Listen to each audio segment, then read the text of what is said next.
Greetings, everyone. We are live again. Dynasty Mirror Search for Huru. I hope all is well. I hope you're. Listen, I'm in Atlanta. It is hot as hell. It is hella hot in Atlanta, as we say in Cali. It is hella hot in Atlanta. Jesus, it's like 100 degrees yesterday. About to be 100 today. Well, it says 91, but it feels like 100. And I know this weekend, Juneteenth weekend, thank you to Snow God Joe Biden for giving us a federal holiday. Shout out to Snow God Joe Biden for giving us a federal holiday. So I know it was gonna be hella hot this weekend too, man. It's just hot, y'all. It's hot. It's hot, very hot. So make sure you guys stay cool. Stay out of this heat. Um, but again, I hope all is well. Hope your morning and afternoon and evening is going well. Make sure you hit that like button again, please. As you come into the chat room, just do me a favor, y'all. Just do me a favor. Hit that like button. And David, I'm gonna address your statement in the chat room. I'm gonna address it here shortly. But again, guys, it's 98 degrees in St. Louis today. Man, y'all gotta get the hell out of the Midwest. You know, it'd be 98. Then during the summer, it'd be 120 during the summer. Then it'll be -5 during the winter. You got to get the hell out of the Midwest. The Midwest is miserable. I can't do the Midwest. I'm sorry. I can't do the Midwest. Maybe Chicago. No, I can't do the Midwest. Not even Chicago. Can't do it. Get out of the Midwest. Get out of the Midwest. But y'all, tour. So we're rolling to Nigeria in August 8th through the 17th. If you want to roll to Nigeria with us, let me know. Again, if you want to roll to Nigeria with us, please let me know. Go to Danfo, DANFO dot Africa. Again, Danfo, DANFO dot Africa. Also, Sierra Leone. We're rolling to Sierra Leone November 20th through December 3rd. Again, November 20th through December 3rd. So if you're interested in joining us in Sierra Leone, also citizenship is available to those who qualify. Again, citizenship is available to those who qualify. Again, citizenship is available to those who qualify. So if you're interested, even if you're not eligible for citizenship in Sierra Leone, if you just want to come to Sierra Leone and have an excellent time, you are more than welcome to join us in Sierra Leone. We would love to have you come and join us, please. What else do we got as far as announcements? Yeah, that's it. So, guys, everyone, thank you so much for joining. I'll open up the lines in about 20 minutes, 20, 30 minutes. Let's see, I plan on moving to Africa by 2027. Yeah, get the hell out of St. Louis. Get out of St. Louis. Jesus. It's 85 degrees in the Wilmington, North Carolina, and 85 degrees in New York. Yeah, it's hot. It's hot down here in Atlanta. And I remember like it when I first moved to Georgia back in 2000 when I was at the University of Georgia. It it got I mean it was hot. Like it got hella hot. But then like when I came back, I left in 2008, went back to the West Coast. Then I came back in 2014 and and then when I came back, like it wasn't as hot. The summers weren't as hot. But now I think like every day this week, man, it's supposed to be in the high 90s and hundreds. And Juneteenth is this weekend. Thanks to Snow God Biden for giving us a holiday. That's about the only thing you're gonna get from Biden. That's the only thing Black folks is gonna get from Biden is a holiday. Y'all get some symbology. That's it. So leave him alone. Leave him alone. He got your symbolic gesture. We got our holiday. So leave Joe Biden alone. He's too busy trying to figure out which day of the week it is. So leave him alone. So yeah, man, it's gonna be a hot Juneteenth weekend. It's gonna be hella, hella hot. So so everyone, thank you for joining. So today's topic is it Africa's fault that Africans are oblivious to racism? So I watched the majority, and I seen enough of this documentary on BBC. And guys, BBC plays both sides when it comes to Africa. So, they'll put out documentaries like this, but then they'll put out other BS as well. So, it's called Racism for Sale. And I watched the majority of the documentary. I saw all I needed to see. I didn't finish it. Uh, no, I don't. I'm not buying that one either. As if Africans are the only people too busy grinding. But this Chinese guy moves to Malawi, and he's taking videos of Malawi children, pretty much using them as props for this app, or putting up on Facebook, or for this prop, for using these African children as props, and selling the footage of these African children. Sometimes they'll say happy, and they'll speak Mandarin or Chinese, whatever you want to call it. And, he'll have the African kids dressed up, like sometimes in traditional Chinese outfits, singing in Chinese, dancing, singing, pretty much putting on Chinese entertainment. And people in China find this stuff entertaining, I guess, because the guy's making money. So he'll have them sing like "Happy Birthday" in Mandarin or Chinese and all this other stuff, and then he had them saying like derogatory remarks about themselves, pretty much saying I'm black and I'm dumb, and whatnot. So, a lady finds out about this. She goes to Malawi, confronts the guy, and whatnot. But this is the problem, and I want to address the brother David. Hold on, let me scroll back up. David Williams, bro. Africans are oblivious to racism because most of them don't live around white people in Africa, which is not the case for South Africans or Namibia or black people from Mauritania. If you replace black people in the diaspora and put them in Africa, same will happen. Ask yourself, do you see people in Jamaica complain a lot about racism? This is the problem I have with your argument, David. If that's the case, why, when black people travel to predominantly white areas, predominantly Asian areas, predominantly white communities, predominantly Asian communities, pretty much whenever black people travel like to predominantly non-black communities, why are they experiencing racism? Why is it in China, Ukraine, all these other non-black countries, why are they on code? And when they see black people, they feel superior. Versus when these same people come to predominantly African countries,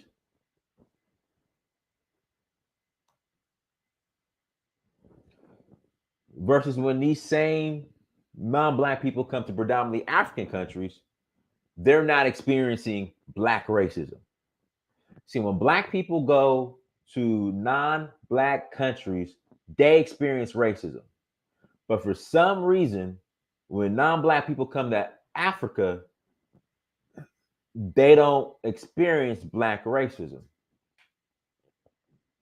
So that's why I'm confused with your statement.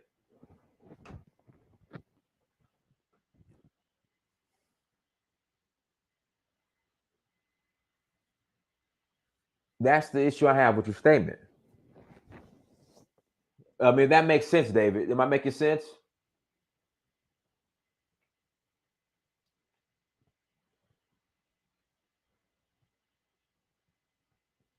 David, am I making sense? Again, if we're going to use your logic, when Africans travel to non-black countries, they experience racism. But when they go to non-black countries where non-black people are the majority and black people, Africans, become the vast minority, they experience racism. But when these same non-African, non-black people go to Africa, per your logic, they should be experiencing racism, but they don't.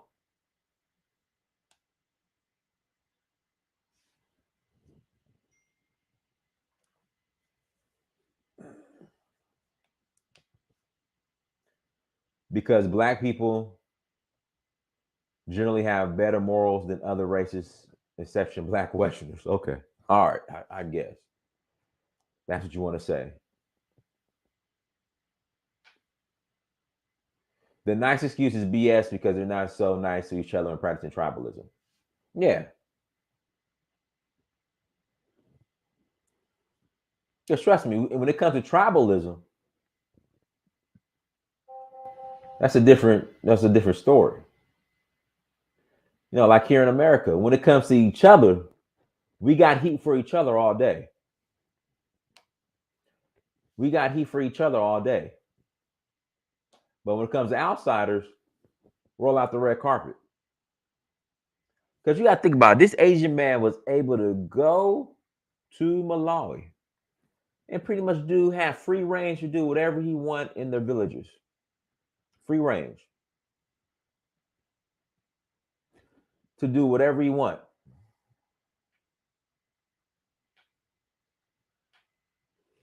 Free range to do whatever you want. They were calling this Chinese guy uncle in the village. It's not our morals, it's a lack of self-respect. I agree.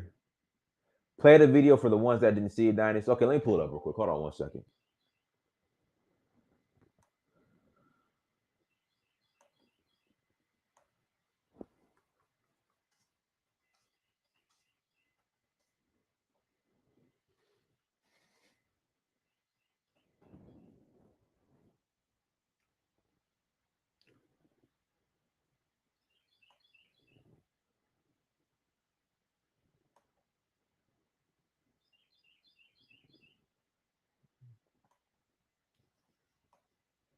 Hold on 1 second. Let me play this video.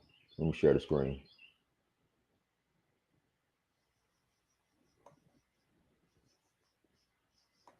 Here we go. Racism for Sale, BBC Africa documentary.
Oh God, you guys couldn't hear me. My bad. Oh no, I have myself on mute. I have muted myself. I'm trying to fix the sound real quick, guys. Thanks for being patient. It's super slow. Here we go. Hold on. I don't know why. It's freezing up, guys. Give me a second. I'm coming.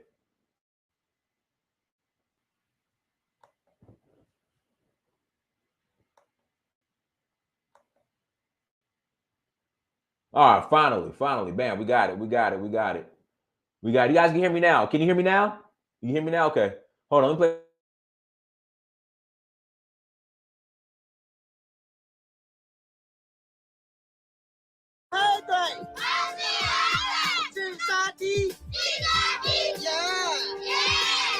Yes, you heard that correctly. The kids are saying, in Chinese, I'm a black monster. My IQ is low. This video was released in February 2020 on a Chinese social media account called, get this, Jokes About Black People Club. Within days, it had more than 4,000 likes and a ton of comments. Some people were laughing. Others were outraged. The word they're using is Haegui, which could be translated as black monster or black devil, but really, it's the Chinese equivalent of the N-word. The controversy even got picked up by Western media and sparked a worldwide debate about anti-black racism in China. And today, what I found on the internet was so disgusting, and I just can't keep this to myself.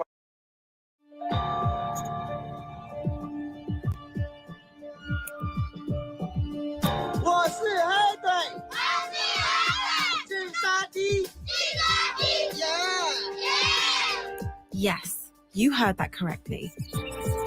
The kids are saying, in Chinese, I'm a black monster. My IQ is low.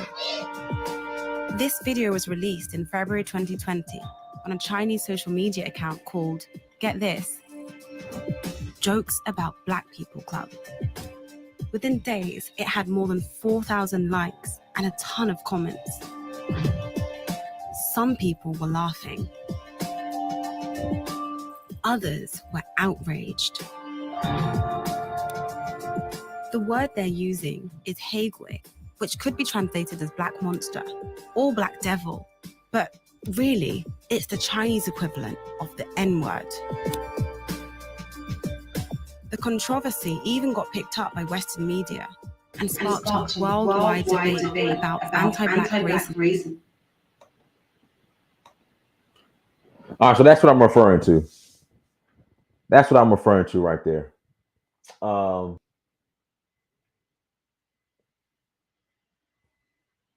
see, the problem is and this is the problem. So say you're black and you go to these countries and you do something disrespectful.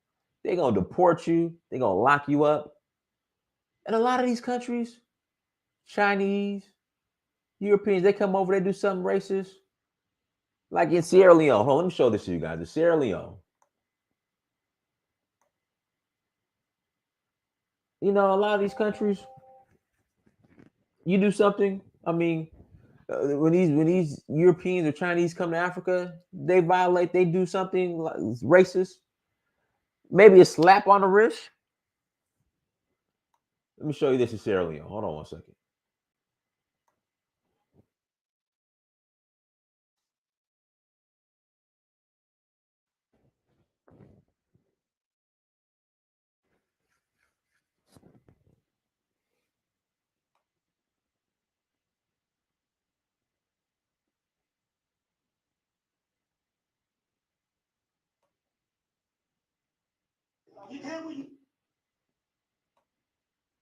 Oh, let me share this with you. Hold on.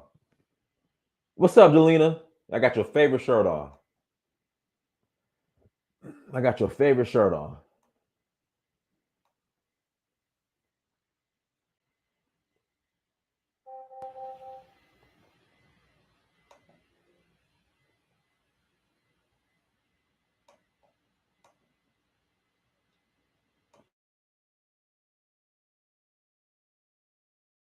你给我看看，你看看，打电话，我跟你说好的，我也没给你动手。Get out. Hey, out. Get out. 你给我上面打电话。Out of this place, man. Out of this place. Out of this place. 你先动手啊！你他妈的再动手，我打死你！快！Hey, left, hey. Leave him, he's on record. Hey.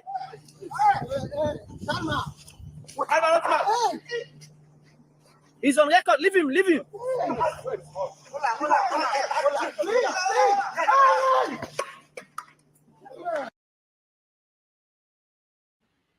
That man should have been buried under a Sierra Leonean prison. That's assault with a deadly weapon. That's assault with a deadly weapon.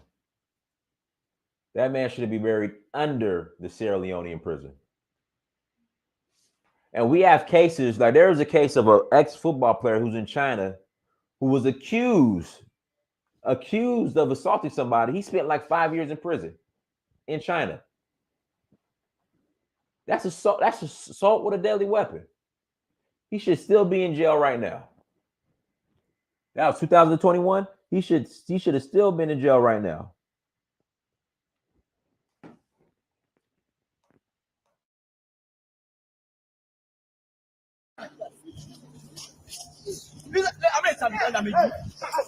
He's on record.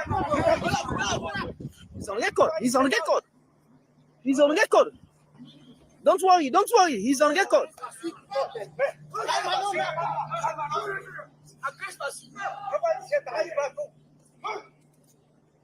He's on record.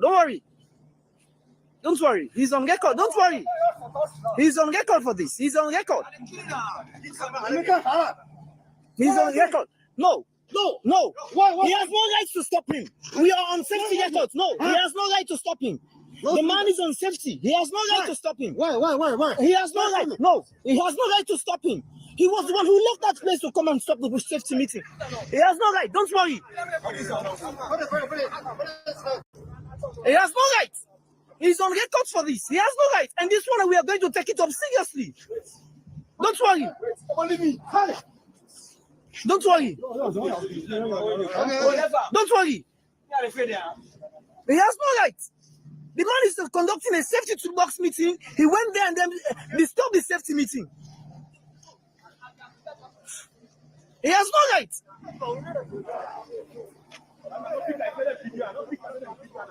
Don't worry. Come on. Don't worry. Everything is on record. Don't worry. Everything is on record. Everything is on record. Yes.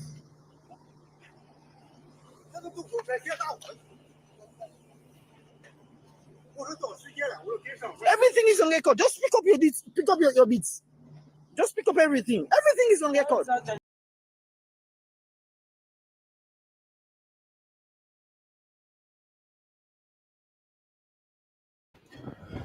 Yeah.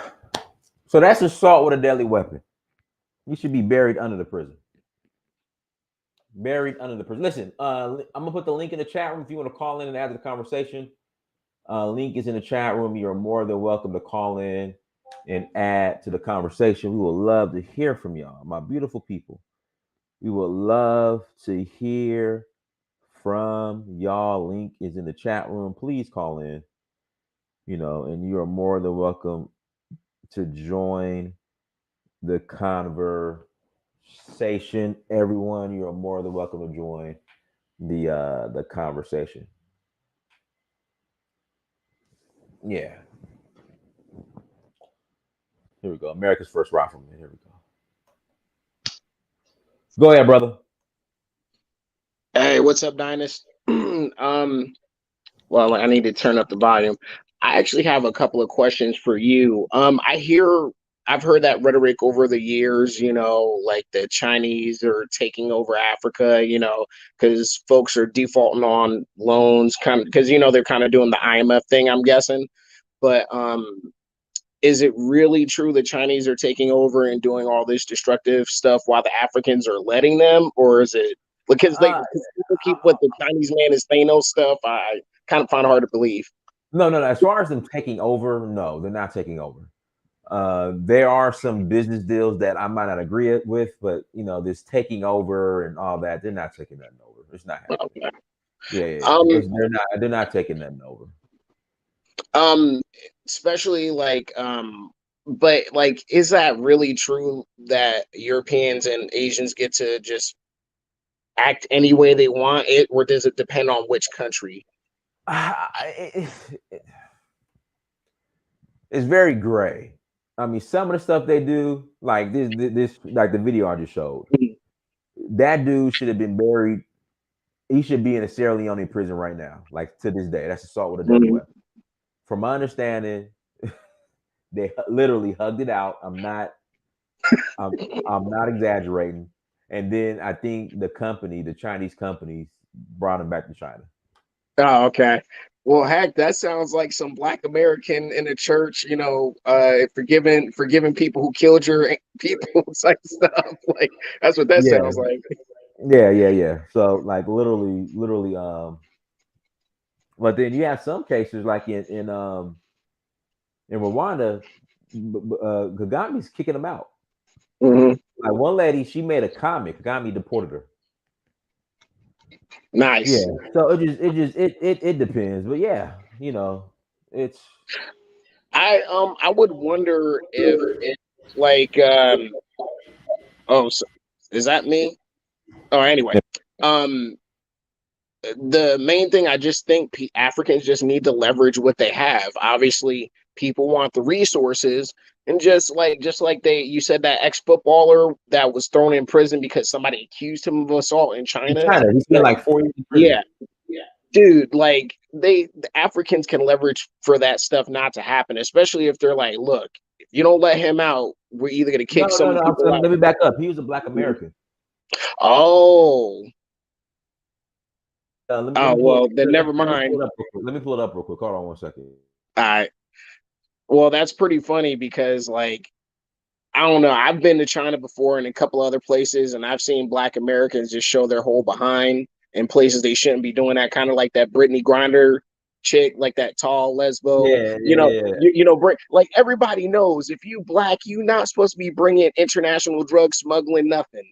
Right. It was just a vape. It was just a vape, and he hates gay people. No, every country I've been to, I followed the rules that the people set there because I know they'll kick my Black ass, and I've been fine. So I don't know.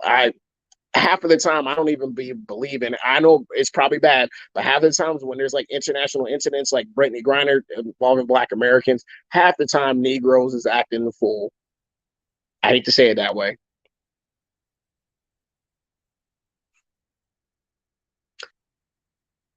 Yeah, I'm gonna pull up this video real quick. Hold on 1 second.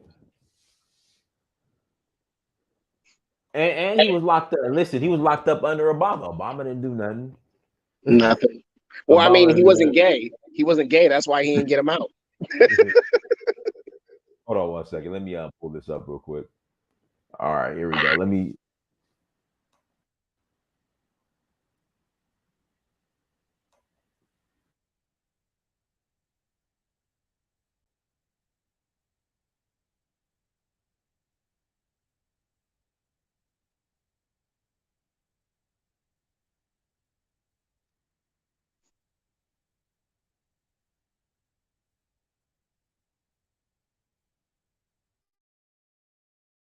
Sponsored by Disney and Pixar's Lightyear. You know his name. Now discover his story. Only in theaters Friday. This morning in Today Climate, we've got two teenage sisters on a mission to protect our oceans. They see changes happening firsthand because both are avid surfers. I got the chance to hear about their passions when I met them on their home surf, the beautiful Hawaiian shoreline. Teaches you to be resilient. Just having like the time to definitely go back underwater. And the act and surfing with others, one wave at a time. Anything to do to praise a little white girl, I swear. NBC just can't help it. I know.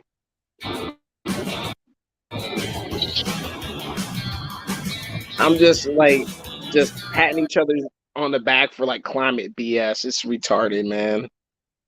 It's like, ugh. I don't know how black people can watch NBC. I just don't understand it.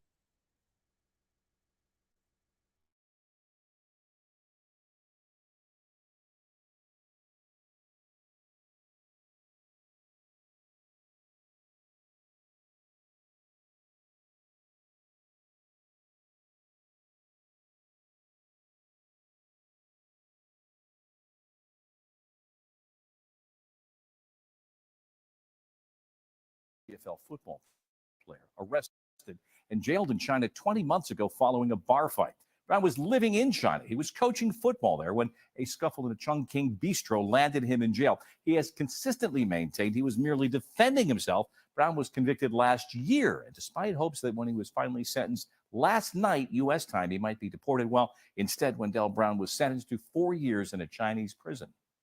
And joining me now from Detroit, his mother, Antoinette Brown. Antoinette, thank you for joining us. Your reaction to the news which you learned last night. What kind of glasses she got on? Thank you for having me. First, I was just totally heartbroken. It was devastating to hear that they actually gave him a sentence to time.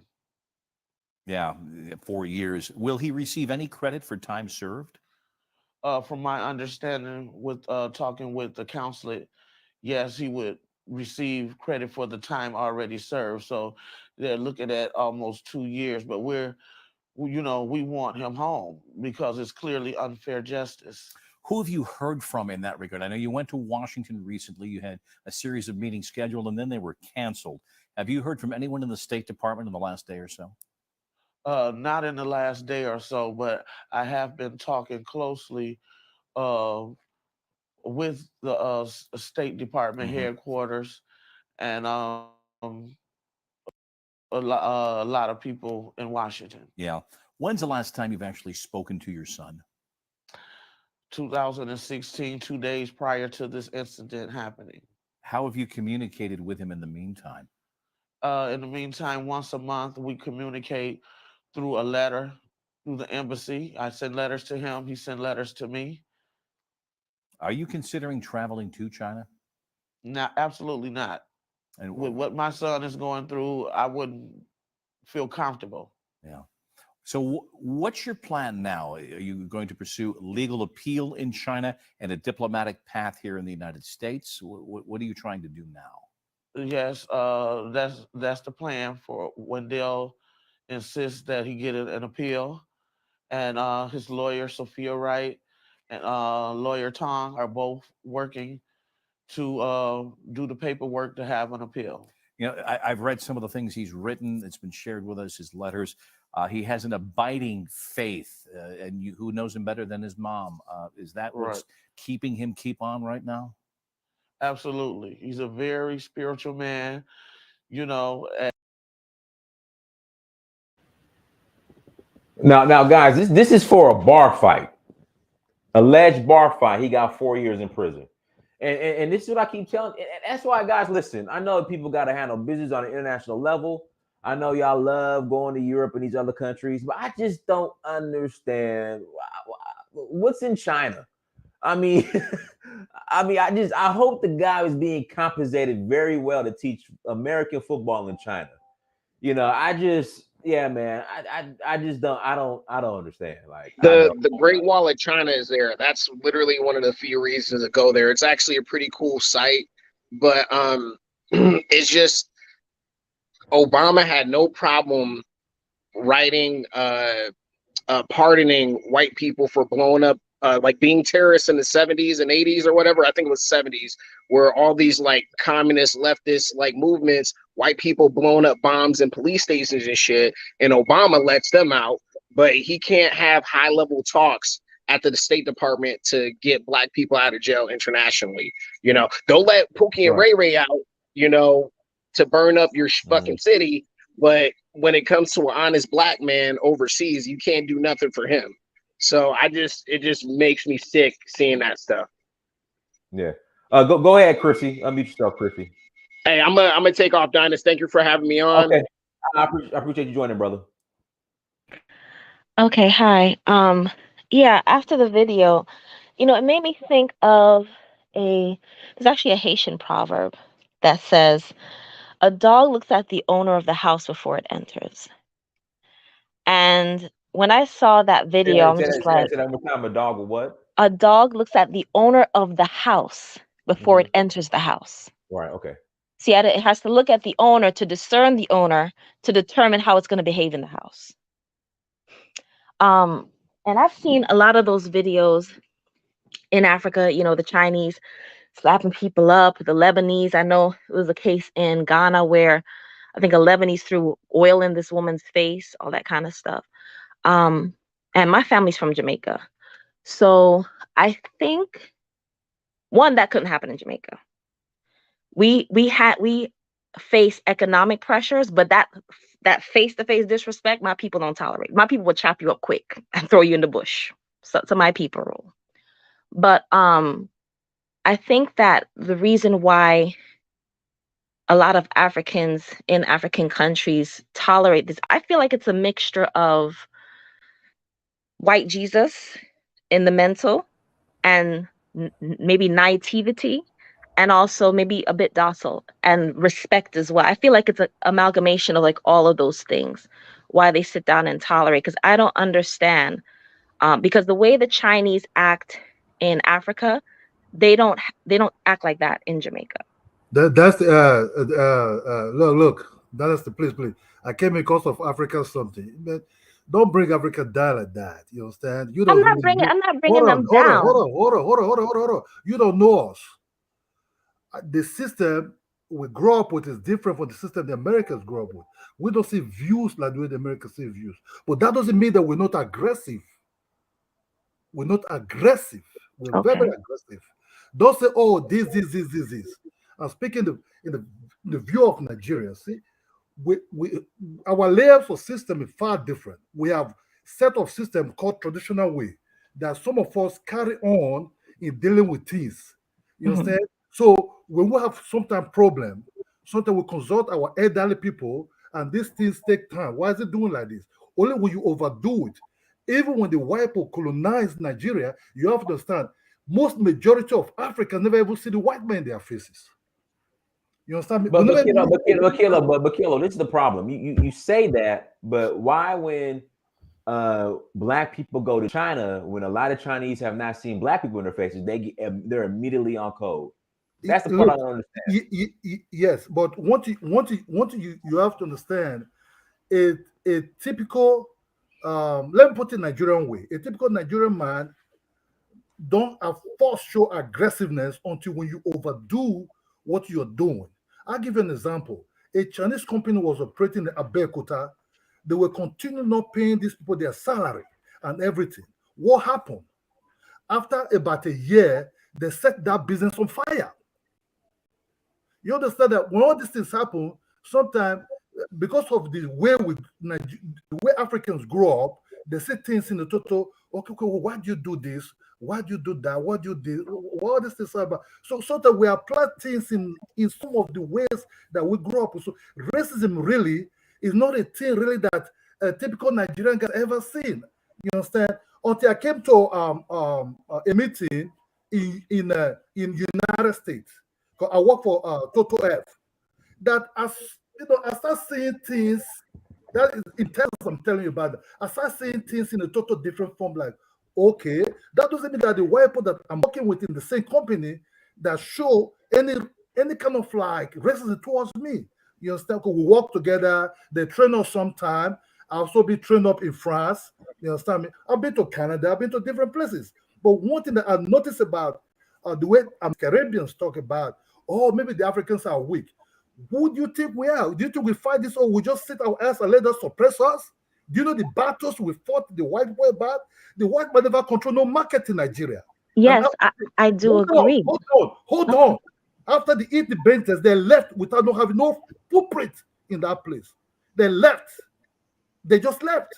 We fought battles. We can fight battles. Go and check the history of how the Africans are.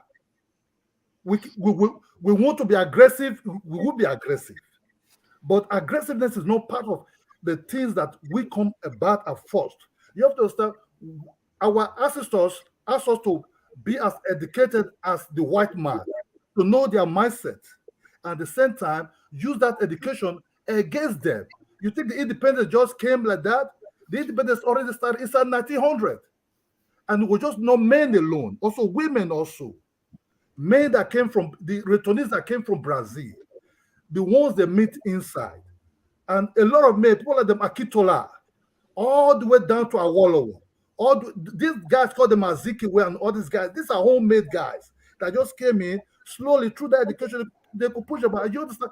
Business is not being done by you alone. You need to do business with other people.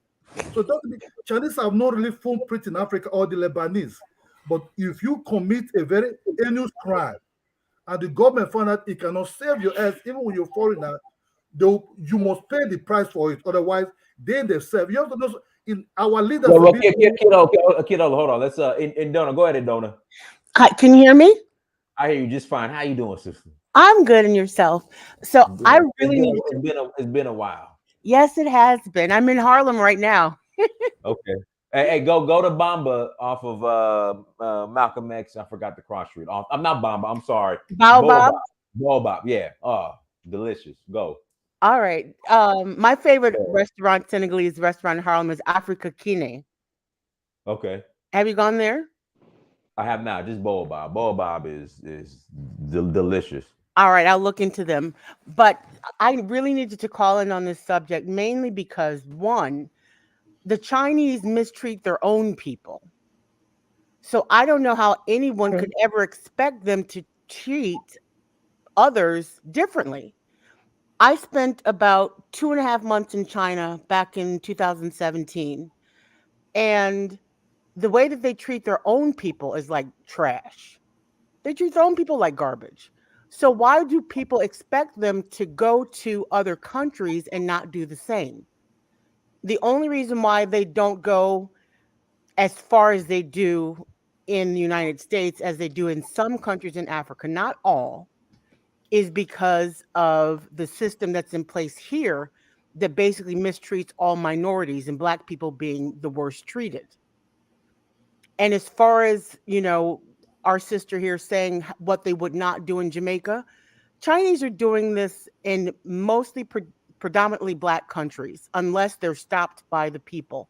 They don't do it in all African countries. Just like Kagame was deporting Chinese, the same thing took place in Congo, because there were a lot of Chinese in the eastern part of the country where there are a lot of mines.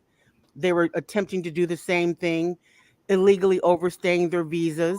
They were being pushed out of the country, deported back to China.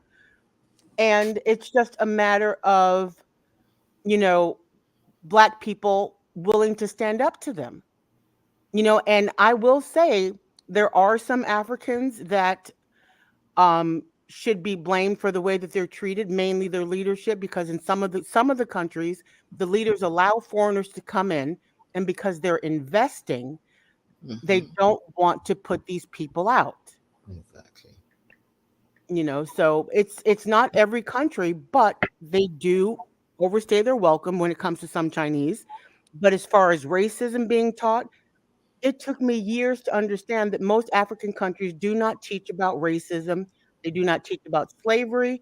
They do not teach the history of the African diaspora.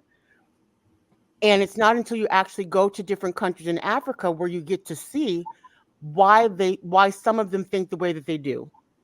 I had a sister-in-law. I'm not going to name her, but one of my sister-in-laws, after I had my son, who's now 18, she was watching the 700 Club, which is like a religious show on one of these Christian stations here in the U.S. And when an image of white Jesus came on the screen, she was damn near in tears, talking about, oh, when I see the image of God. I said, what image of God? And I shut my TV off. But it is rampant in some of these countries where they literally believe that this white man is God. And like the sister from Jamaica said, that is part of the reason. They think that these people, even the Chinese at times, because of these documentaries that they show and these movies showing the karate and all this other bullshit, they think that, these people are all powerful. It's a sickness. Missy Barr, go ahead, Missy Barr. So how are you? Carson. So how's everybody? High vibration to everybody in the chat. So I got the video of the young, the little kids. Those are little babies, right? I got it early this morning, and God bear me witness. If I am there, the way that sister was talking to that Chinese, his nose will be out of his face. You understand? I'm going to feed his tongue to the dogs. At times, there is a need for violence. That you have to apply that. There needs to be something that we're willing to die for. Mistreatment of children should be one of them. And it doesn't need to be yours. We don't have enough fire in the belly. Now, granted, the parents, they don't understand Chinese. So they didn't know those children are being mistreated.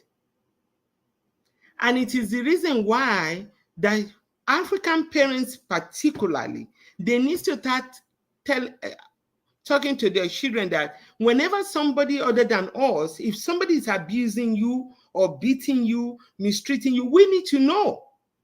Now, the question is, in Malawi, what did the government do to that guy? Did they do anything or did they just let him go like that? First of all, they didn't do anything. You see, at this stage, there is enough information out there for all African government to say, if you're coming to our country to do business, one of the things you're not going to do is to rubbish the image of our people, maltreat, mistreat, abuse, insult, rape, murder anybody. If you do, just like you do in your country, you mistreat one person, you mistreat all, we're going to deal with you accordingly. Which means just like China, you're giving them 10, 15, 20 years regardless of money. If they want to do business in Africa, it is because their own country is not good enough. They can't, if they're not, by the way, is the African government checking Chinese for HIV? Because millions of them are HIV positive. That is another thing we're not talking about. So we have a situation where disease, reading, rat eating, lizard eating, demonic are showing up in Africa and mistreating the people. Now, what that brother did in the end, that was good. But I wish they would have taken that pipe from his hand and whack it. I mean, just give him a 2 or 3 whacks, just for him to remember who he's talking to. Now, racism is not something that is being taught in Africa because we're not living that life. For every one person that is abused like that, about 200 million or maybe 100,000 are not feeling the same effect. I don't have any family that deals with any Chinese in any form at all. Any. In fact, my family and everybody that I knew that still live in Nigeria are aware that you should not be doing anything near them. Don't work for them. Don't deal with them. So this has to be the conversation. And I don't know what African governments are doing. When you leave your people to being abused like this, we should never see that type of video. Are you telling me now a single African government has seen this video at this point, this minute, for them to say, okay, this is what we're going to do. We want you to take all those pictures down, every single one of them. You don't take it down, we're canceling your contract, period. And I will say for Black American here, or African diaspora, wherever we call ourselves these days, you cannot compare the type of racism you're facing in the US to what is going on in Africa. It's not the same. Why abuse is abuse, the people are not being dominated, abused like that on every level. So therefore, especially, let's assume they're speaking English now. Maybe the people will get it. They're speaking Chinese. So how many Africans speak Chinese right now? It is tragic, and I hope those that have the weight with war, you need to start going to these villages and talk to these people. Chinese or anybody, if they're not black, they're not your friend, period. Anyway, that's what I want to say. Thank you. Keep it going. I just wanted to add, because I saw the video, the entire video, and we have to also blame the parents, because the woman from BBC eventually spoke to the parents, and they looked sad, and all they really had to say was, oh, so now they're showing the world how poor we are. Why does that matter? What matters is what they were forcing their kids to say, just so they can receive a few shillings. The parents are basically selling their kids to those people just so they can feed themselves. Well, that's what poverty does to people. It is a sad state of affairs, and the government needs to see this. Is the money that the Chinese are giving you for contract, is it worth the next generation of children that are being abused? These are going to be the leaders of tomorrow. Is it worth it for you? Are you willing? How many of your children are you willing to sacrifice to the Chinese? In my heart, rat eating, dog eating, lizard infested, HIV, and all other diseases that they are bringing to that continent. This is how Africa needs to talk to their children and talk to their women and talk to every single one of them, because what is going to happen is you're going to start seeing the rise of so many other diseases. Yeah, and in many of those Eastern being abused is the problem, start seeing when those diseases start ravaging all those villages. Right. You need to get all these demons out of there. They come to do business. If you violate, first of all, African government needs to know every single person that is in their country, where you are, what you are doing there, what is your business there. They should have the right to go to their home, to go and inspect their home, just like I rent an apartment in the state of Maryland, and the apartment complex coming here every single time to go and share. Oh, we're coming to spray your whatever. You have the right. I don't care. First of all, nobody Chinese they should not be buying the land. It should be leased. And if you commit any violation, any offenses, any of that list should be cancelled immediately, with immediate effect, period. And it's going to have to be the citizen demanding this of their government, that if you don't do what we want you to do, we're going to do to your family. Whatever that is done to the citizen, we will go ahead and exact it on your family, on your businesses. This is what we want. When enough citizens start speaking up, the government have no choice but to act. But if you are looking at these people as God, as people that you are not supposed to, that you can offend, this is going to continue, because most government or most people in power are not seeing what is going on with the people on a daily basis. Just like American government is not, or they pretend they can't see what is going on. It is the people that have to speak up. I mean, what happened 2019, 2018? All the sisters that were going in New York to buy hair, where the Chinese are beating them down. I didn't have to be told that. Before I stopped buying stuff from the Chinese store, I was offended. Nobody needs to warn me. The moment I see that Black people are being mistreated at Starbucks, I stop buying from Starbucks. There is a lot of things. I have not entered Starbucks. It's not even funny. If I need to have a meeting, I go to the library. I will do my meeting on the street before I go to Starbucks. We have to start making everybody have to start accounting. You can't say because it didn't happen to me, so I will not support. Anyway, the sad part is that so many of our people aren't on code. So many of our people are used to being abused. That's it. And when they're abused in these beauty supply stores, these nail salons, they kick them, they spit on them, and we keep going back. We keep going back. That's low self-esteem. And I can say when I was in China, I was there for a business conference, and there was a Nigerian association.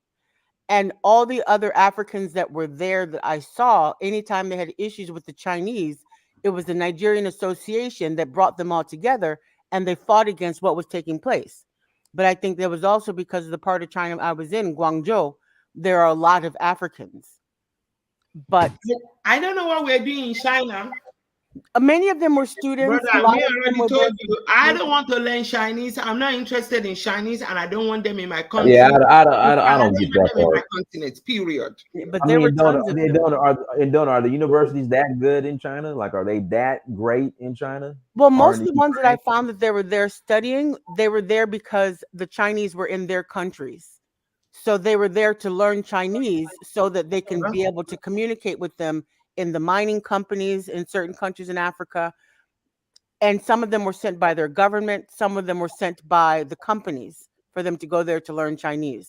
Like one particular guy, he was an engineer in Congo, and he was working for a mining company. And the company sent him to China to learn Chinese. So then when he comes back, he'll be able to lead the team of Chinese that the Chinese brought in with them. A lot of times that's what they're doing, is that they're using their own people and they don't want to train the locals to do the job. So this Congolese company wanted a team of Congolese to go there to learn Chinese. Okay. Go ahead, Alan. Unmute yourself, Alan. All right. Hey, I just wanted to. I was really upset about the video that I saw, and it immediately made me start thinking about Ty Lawson, how he went over to China to play basketball, and what he did was he went to a strip club and he literally was had strippers on him giving lap dances. He said, "Who said Chinese girls don't have ass?" And they kicked him off the team. They kicked not only kicked him off the team, they kicked him out of China and banned him for life from the CBA. Okay, that's how serious they take their women. However, we as Black men allow people to come to countries, whether it be in our neighborhoods or in the countries in Africa or in the Caribbean, and they're knocking up Black women left and right. Yeah, and nobody says anything. It is a failure of the government.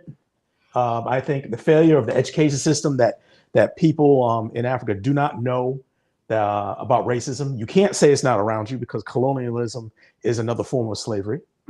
And so they are also victims of the white hegemonic system. And I blame men. I blame Black men. There should be Black men who would see their children being mistreated like that and run out there like a crazy man. They should be afraid to do stuff like that. Exactly. And so that is the problem I have with the entire thing. And the closing, there was a video in Uganda where this white evangelical was over there taking swings at the hotel, got drunk, started swinging at the hotel guy and talking about you disobeying him was the same as disobeying God. Really? Yeah, you can look it up. That video is all over the place. And the Black men were not attacking him. They were allowing him to swing off on them and to do anything. And it was shameful. They should have kicked his ass. And the fact that they didn't is the problem. I personally think the problem is the government, the education system over there that is not teaching about the transatlantic slave trade, connecting it to colonialism, and the men. The men need to step up. That is a job for fathers to go out there and say, what the hell are you doing with my kids? Exactly. Ooh, I don't know what it's gonna take. I don't know. I've noticed is that, sorry. Well, I was going to say really quick. Go ahead. I was going to say really quick. The African fathers that allow their daughters to marry Chinese or even have babies by them, usually it's a family that's broken down. Sell out family that's broken down, total dysfunction. And many times, and I'm sorry to say it, many times those women were prostitutes. And, in a lot of these, from what I've seen, many of the women that marry and have children by these Chinese are prostitutes. But look at the difference. Those women in China were strippers / prostitutes. And the Chinese men and the government demanded that you can't post Instagram videos talking about these Chinese girls got ass and thinking that you can get away with that. It was their demand. So again, that falls on the men. It don't matter what the women are doing. So why? Go ahead, Larry. Go ahead, Larry. Hello, thanks for letting me on. I just wanted to say, I noticed when I was, in regards to this subject, I know there was a situation in Nigeria where there was the Chinese restaurant that was practicing discriminatory policies. And I know they ended up shutting down that restaurant because a few people filmed what was going on in there, in that restaurant. It was in Victoria Island in Lagos. And they ended up shutting down that restaurant. In regards, so I guess, but I already said this a couple of weeks ago when I came on here, and I was talking to, I can't remember who it was, but I know it was a Black American, and I was saying to him that the geopolitical situation in America is not the same in the African countries. So, for instance, when I came to England, I didn't like police, but it had nothing to do about being harassed by a white police officer. It had to do with the fact that I grew up under a military dictatorship, and it was a police state, and there were checkpoints everywhere where I lived, and the police used to harass people. So the geopolitical situation was different. It wasn't based on racism. You weren't dealing with a white person every time. Exactly. But having said that, the example that was given about China is a very good one, because even though you might not have the same geopolitical situation in an African country like, say, America, fact is you should still be showing respect and be protecting your own. So if your women are being violated, then you have to stand up, as the person mentioned in regards to what happened in China. And unfortunately, that has been lacking in certain African countries. Now, why that is, there could be a plethora of reasons. It could be because the geopolitical situation is not the same. Some people said docile, I don't know. But you still have to, it's definitely a problem, an L, if you want to call it, for those African countries. I don't want to say the whole of Africa, because it's a big continent, and not all the African countries are, being docile. So we have to be careful. But it is a problem, and they should be standing up for their people. And the only example I have of a good one was in Nigeria when they shut down that Chinese restaurant. So I don't know, maybe it depends on the country. That's all I can say. The same Nigeria also have an issue where a Nigerian female was helping some of the Chinese to go and dig for some resources where it was already banned. In that case, they were all arrested. And I'm saying, unless you start really putting pain where people's lives are on the line, that if you do this, it's a death penalty. We do have death penalty in Nigeria. I don't know why they're not using it for these foreigners. Sorry, did you say we don't have death penalty in Nigeria? We do have it in Nigeria. We have hanging. We have what do you call it? Use it. Much like the same punishment that that you will use for your citizen, use it for them. So you don't think that they should do things like, if they come across people who are mistreating them, then they should protest, like stop people from going to that restaurant, stop people from going to those I'm stores. not saying you should not protest, but if a Nigerian will go ahead and burn down a palace, I say burn down their restaurants. Amen. If you will burn down your own government, the seat of government, burn down everything. Let the ships fall wherever it may. That would, because if the government is not going to stand up for the people needs to stand up for themselves. Remember, when people are being abused like this, children are being abused like this, these are the next generation coming up. It should not be seen. Look at the way abusing Black people or abusing Black children, Black women, it's not a thing that the whole world is using as a form of entertainment, right? I'm saying if they are white, if they're not Black, when you see them, you check them, you question them. Where you coming from? I don't care what position that person is, even if that's going to be your Nigerian savior. But if you see, by the way, I wanted to say something. In 2019, I was at the airport. I was at the Muritala Mohammed airport coming back to the US. And there was this white guy that was talking to the security, right? And the way he was fidgeting, the thing, he was too excited. And I'm looking at this guy, I'm thinking this guy is a killer, that he's killed somebody here before he leaves. That was my first thought out of my head. I'm looking at him and I said, this guy should be pulled aside and they need to check him. They need to retrace his steps, where he's coming from, because of what he was saying, the way he was doing. I mean, he has guilt written all over him. There should not have been any reason why that guy should not have been pulled aside for an extra check, extra questioning. Where were you? What have you been doing? Until they can actually, because I study criminal justice, right?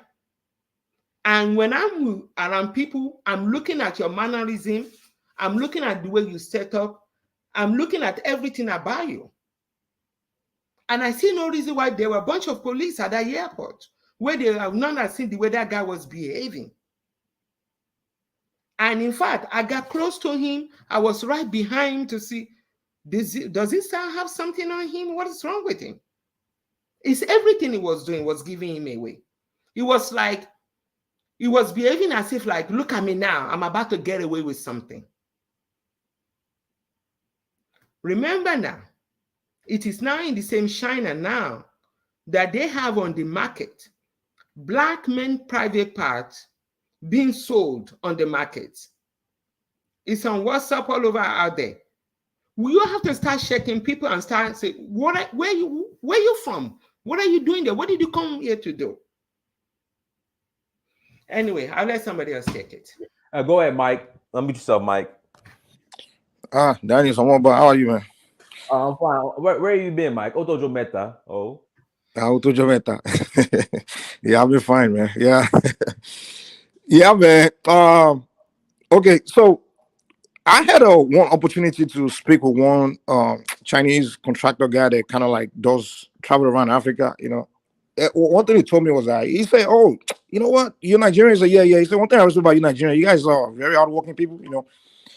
He said, "Man, when you travel around Africa, he said, man, you notice that Nigerians you tend to work very hard, you know."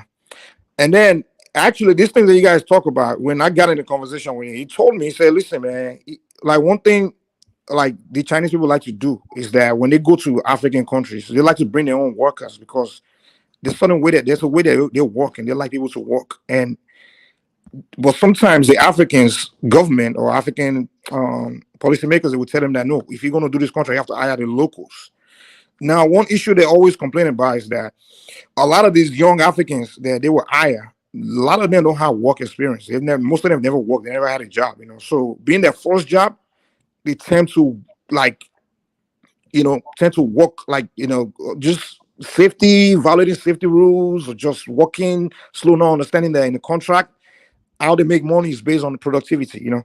So now what you told me was that they usually hire like African supervisor to relate to the people, to supervise the people.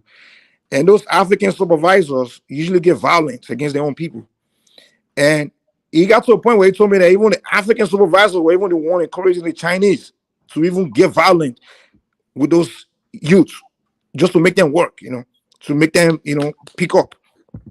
So what I'm saying is these things that we're looking, we shouldn't just judge a book by the cover and just look at it from the surface, look at a video and just say, okay, these Chinese just show up and started behaving like that. I mean, there's more to it, you know. Those Chinese, I'm pretty sure no one will just show up in another country and feel safe in assaulting people in those countries, you know. There might have been some African that might have given them instruction or the go ahead to behave that way, you know. So we need to like just trying to like look deeper into these things because to me, I don't know of Chinese person that can walk around, because I see a lot of people on YouTube saying, "Oh, Chinese are going to Africa, slapping Africans and beating Africans." That is, you've been to Africa, man. Can you picture a Chinese walking into a neighborhood or streets of Africa and be slapping Africans? I mean, come on, man. I can't imagine Chinese coming to Ajigunle, my neighbor, and just they don't go around places beating people or disrespecting Africans like that. It's just a place of work. And another thing is this: we need to understand that nobody respects poverty. Nobody respects poor person. No matter where you go in this world, nobody see poor people and show them respect. Because first of all, if you're poor, someone sees someone that has nothing to offer. You know, like nobody respect poor people. If you show up in another country and people there see you as someone that's coming here that has nothing to offer us, you're not bringing investment or something, they're not going to respect you. If you show, like you give an example of African that go to Europe and things like that, they think that the European are expecting that, okay, this African is coming, you're likely someone that cross Mediterranean looking for a job or just coming to beg or something. That's why they don't respect you. So it's not always just about race. And in Africa, if it gets to a point where maybe, because I remember in the 80s, I'm sure Mr. Barra can remember, there was a time like where a lot of Arab refugees, there was like war in the Middle East where they were flooding Nigeria, because back then Nigeria economy was great, our currency was very good, and they were begging on the streets. I don't know if Mr. Barra can remember in the 80s when we used to have people, I think they were like, we used to call them Kora, something like that. They were begging on it. You remember that time, right? Yeah. Where they were beggars, begging in the street, entering buses, begging. The Nigerians used to disrespect them. Yeah, I know. You remember, right? Yes. Back then, because our currency was very strong. In Nigeria, people used to disrespect. I remember my mother even spitting at one of them. They were disrespecting them because you coming here to beg in our country. But later on, when we became jacked up, today if the Arab person show up now, we respect him because we think he's coming out to invest. He's not coming here to beg, or so it's the same thing. So people don't respect poverty. If you show up in a country and they think you are someone coming here to just beg, or they're not going to respect you. But if you show that they say that, oh, this guy is coming with money, he's coming to invest, or he has money, they will bow down to you. So to me, I think it's more about money than race a lot. I mean, racism is, there's no question about it. But to me, it's a lot about money. And also to talk about the Chinese guy that was assaulting those kids. One thing we have to understand is these people that come to teach English, to teach Chinese. We also have African people that go to China to teach English. Because I have one of my Nigerian friends, the guy, he was telling me about his experience in China. He said, man, he goes there and trying to make money, or what he does is trying to teach English. He applied to the schools there and trying to teach English. And he told me, he said, like, when he goes to the rich schools, the upper class schools, they pay good money. And he said, man, when he has to teach, he has to act very professional and treat those children nice, and make sure he's trying to keep the job because the money is good. But he said that when he goes to teach in those poor schools in China or the lower class, man, they don't pay nothing, man. He said, man, he doesn't even respect those kids and he doesn't take them seriously because they're not paying well. So we can look at it another way, on the perspective of the African. That guy, obviously, those kids who was teaching looked like poor children in Africa, because I'm pretty sure if he was working in a rich, like the elite school in Africa, where the rich African kids are, they will pay him good money, and I don't think he will behave that way. So I see a man, I think it's a man just disrespecting poor children, because we can't say and say we get around poor people and respecting poor children. I mean, I don't support the idea of not respecting, but the point I'm trying to make here is it's not always just 100% about race. A lot of it is just about money. And we Africans, I think we have to get to a point where all these way other races look at us or disrespect us, we should start to take it as a motivation for us to start advancing, really. Because to me, when I face atrocity, I always take it as a motivation for me to advance myself, really. Because if we want disrespect to stop, I think we need to start looking at ourselves and saying, maybe if we become advanced, nobody will be insulting us and be talking down on us or looking down on us. Because I even remember China about 30 years ago, it was regarded the poorest country. The poorest country in Asia, in the area, in the neighborhood around. And the Chinese used to trying to escape China to go to Japan, go to South Korea, go to even Taiwan, because those countries are doing way better than China. And when the Chinese get there, they don't treat them nice because they saw them as people from this poor country. But today, who's bullying who? Who's more respected? Mike, let Alan go. Go ahead, Alan. Go ahead. I'm sorry. I have to say something. Poverty is no excuse for disrespect. Everybody has some sort of inherent dignity. Mm-hmm. And the idea that you're propagating that somehow because of poverty, because people are poor, that they somehow, that's a result of the poverty is that you disrespect your children. That is our problem. Again, as I said before, where are the men? The men are supposed to step up and ask them, what the hell are you doing with my children? And get him the hell out of there. That is what should happen. And it doesn't cost any money to have dignity. It doesn't cost to have dignity. And so you making excuses for that, to me, shows that you're accepting the maltreatment that these people are giving, when all you'd have to do, it doesn't cost money to have a standard. And the standard is that if you're doing something to my children, me as a man, as the protector of children, need to step up and do something with it. I'm sorry. That is just a hard line that I have personally. You don't mess with my children. And that should be a line for every group of people. And it's you can go over to India, you can go to any of these other countries, and you can see where black men are just talking to their women, and they're ganging up in groups and kicking their ass, right? You cannot allow that sort of thing to happen. That has to be a hard rule, and you cannot use poverty, race, or anything else as an excuse for that sort of behavior, because it is an affront to your people, to your women, to your children, and to your basic manhood and dignity. That's what I have to say about that. Let me say this real quick. I live here in America, and I guarantee you, brother, nobody respect people in poverty in America. If you're in poverty in America, they disrespect you. I live here in Texas, and a lot of rednecks. Wait. A lot of rednecks here that are very poor. We Nigerians, we like the upper top class here. We look down on them. We talk down on them. We disrespect them. The redneck, and they are white. So anywhere in the world, people don't respect people in poverty. That's just the fact of the matter. It sounds harsh, but that's just the reality of human nature. But Mike, it's just the reality of human nature. And you're saying that you kick them out. Someone investing. You think those African elites will kick those Chinese that bringing money in because they're insulting their poor people? That's just human nature. It's unfortunate, but that's a reality. I'm telling you. Then your dignity is for sale. Yeah, but forget dignity here, man. If you don't have money, no one respects you. That's just a fact. Leave it like that. We fundamentally disagree. Yeah. Go ahead, Chrissy. Go ahead, Chrissy. Yeah, sorry. Look, Jamaica full of poverty. My people are poor people. Okay. But even in poverty, there's a hard line, and there's a level of dignity that they carry. Even a man who cannot read have a level of dignity and will not tolerate disrespect to his face. So even in poverty, you still have to have a sense of integrity.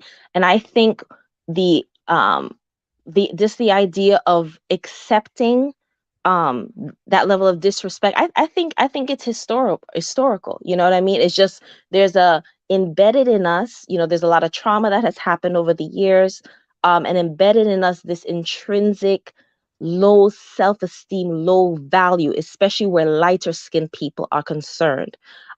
That's something that we never really talk about. We really have to deal with that. There's an internalized inferiority complex that we have to deal with as a people.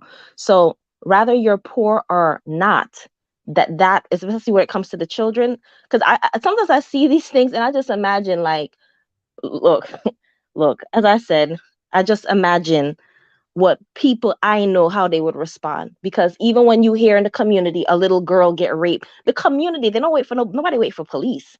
The community go and they find who it is and they chop him up. Just that the police have to come. That's how my people roll. When it comes to the disrespect, yes, economically we get dominated from afar. We do, and we complain about that. But you're not going to be in my face, spitting in my face, and go home and go to sleep. You're not going to make it home. So there has to be a hard line where you don't tolerate disrespect, whether you're poor or not, whether you can read or not. That's it. I will agree with what Auntie was saying before, as far as now we talk about racism and how Black America experiences and understands racism differently than people in, I would say, in Africa and the Caribbean, because our experiences are different, right? We do have colorism, we do have colonialism and so forth, but we do not experience on a day-to-day basis, which is true, the layers of racism Black Americans have faced and have a legacy of fighting white people, except for places like, let's say, South Africa, or there are other places where there are large white populations. A lot of our countries, we have very small white populations. And if there's a white person acting crazy or a light-skinned person acting crazy, it's a one-off situation. You're not making any connection to it. Like, even, I'm going to even say me, I was raised in the US, but even like, for instance, like the N-word. I know a lot of Black Americans, they hear the N-word, they get, a white person, it's like they're ready to kill the person. To me, honestly, I don't feel the same way about the word. I don't like it. I know it's disrespectful, but I don't have this historical connection to the word where I'm not, I wouldn't want somebody to disrespect me, where it's just like, oh, I'm ready to like cut your head off. Like, it hurt me so deeply. So I think that we have to understand different Black people around the world have different experiences as well. You cannot pre-impose your experience on other Black people. Yes, when we come to go to Europe, yes, when we come to United States and Canada, we start to make those connections. But sometimes when you're in a country where everybody look like you and you have one-off experiences, as Auntie was saying before, it's hard to make those connections because there's a level of naivety when it comes to this whole racism concept. You understand it when you get here. That's when you put the puzzle pieces together. That's all I want to say. And I just wanted to add to that, just like the woman said earlier, many Africans, even during colonial times, never encountered white people. They never saw them. So, that's definitely a fact. But what Mike was saying, he's not taking into consideration the inherent anti-Blackness in Asian society. Even recently in China, they had an art exhibit where they had Black people next to images of apes in a museum. So there's an inherent anti-Blackness in many Asian cultures. It's not just about poverty. It's their hatred of dark skin. Now let me ask you a question. Let me ask you a question. Encounter those on certain people on the continent. Hatred of dark skin. Now let me ask you a question. Let me ask you a question. Sure. Certain people on the continent. Hatred of dark skin. That's an echo.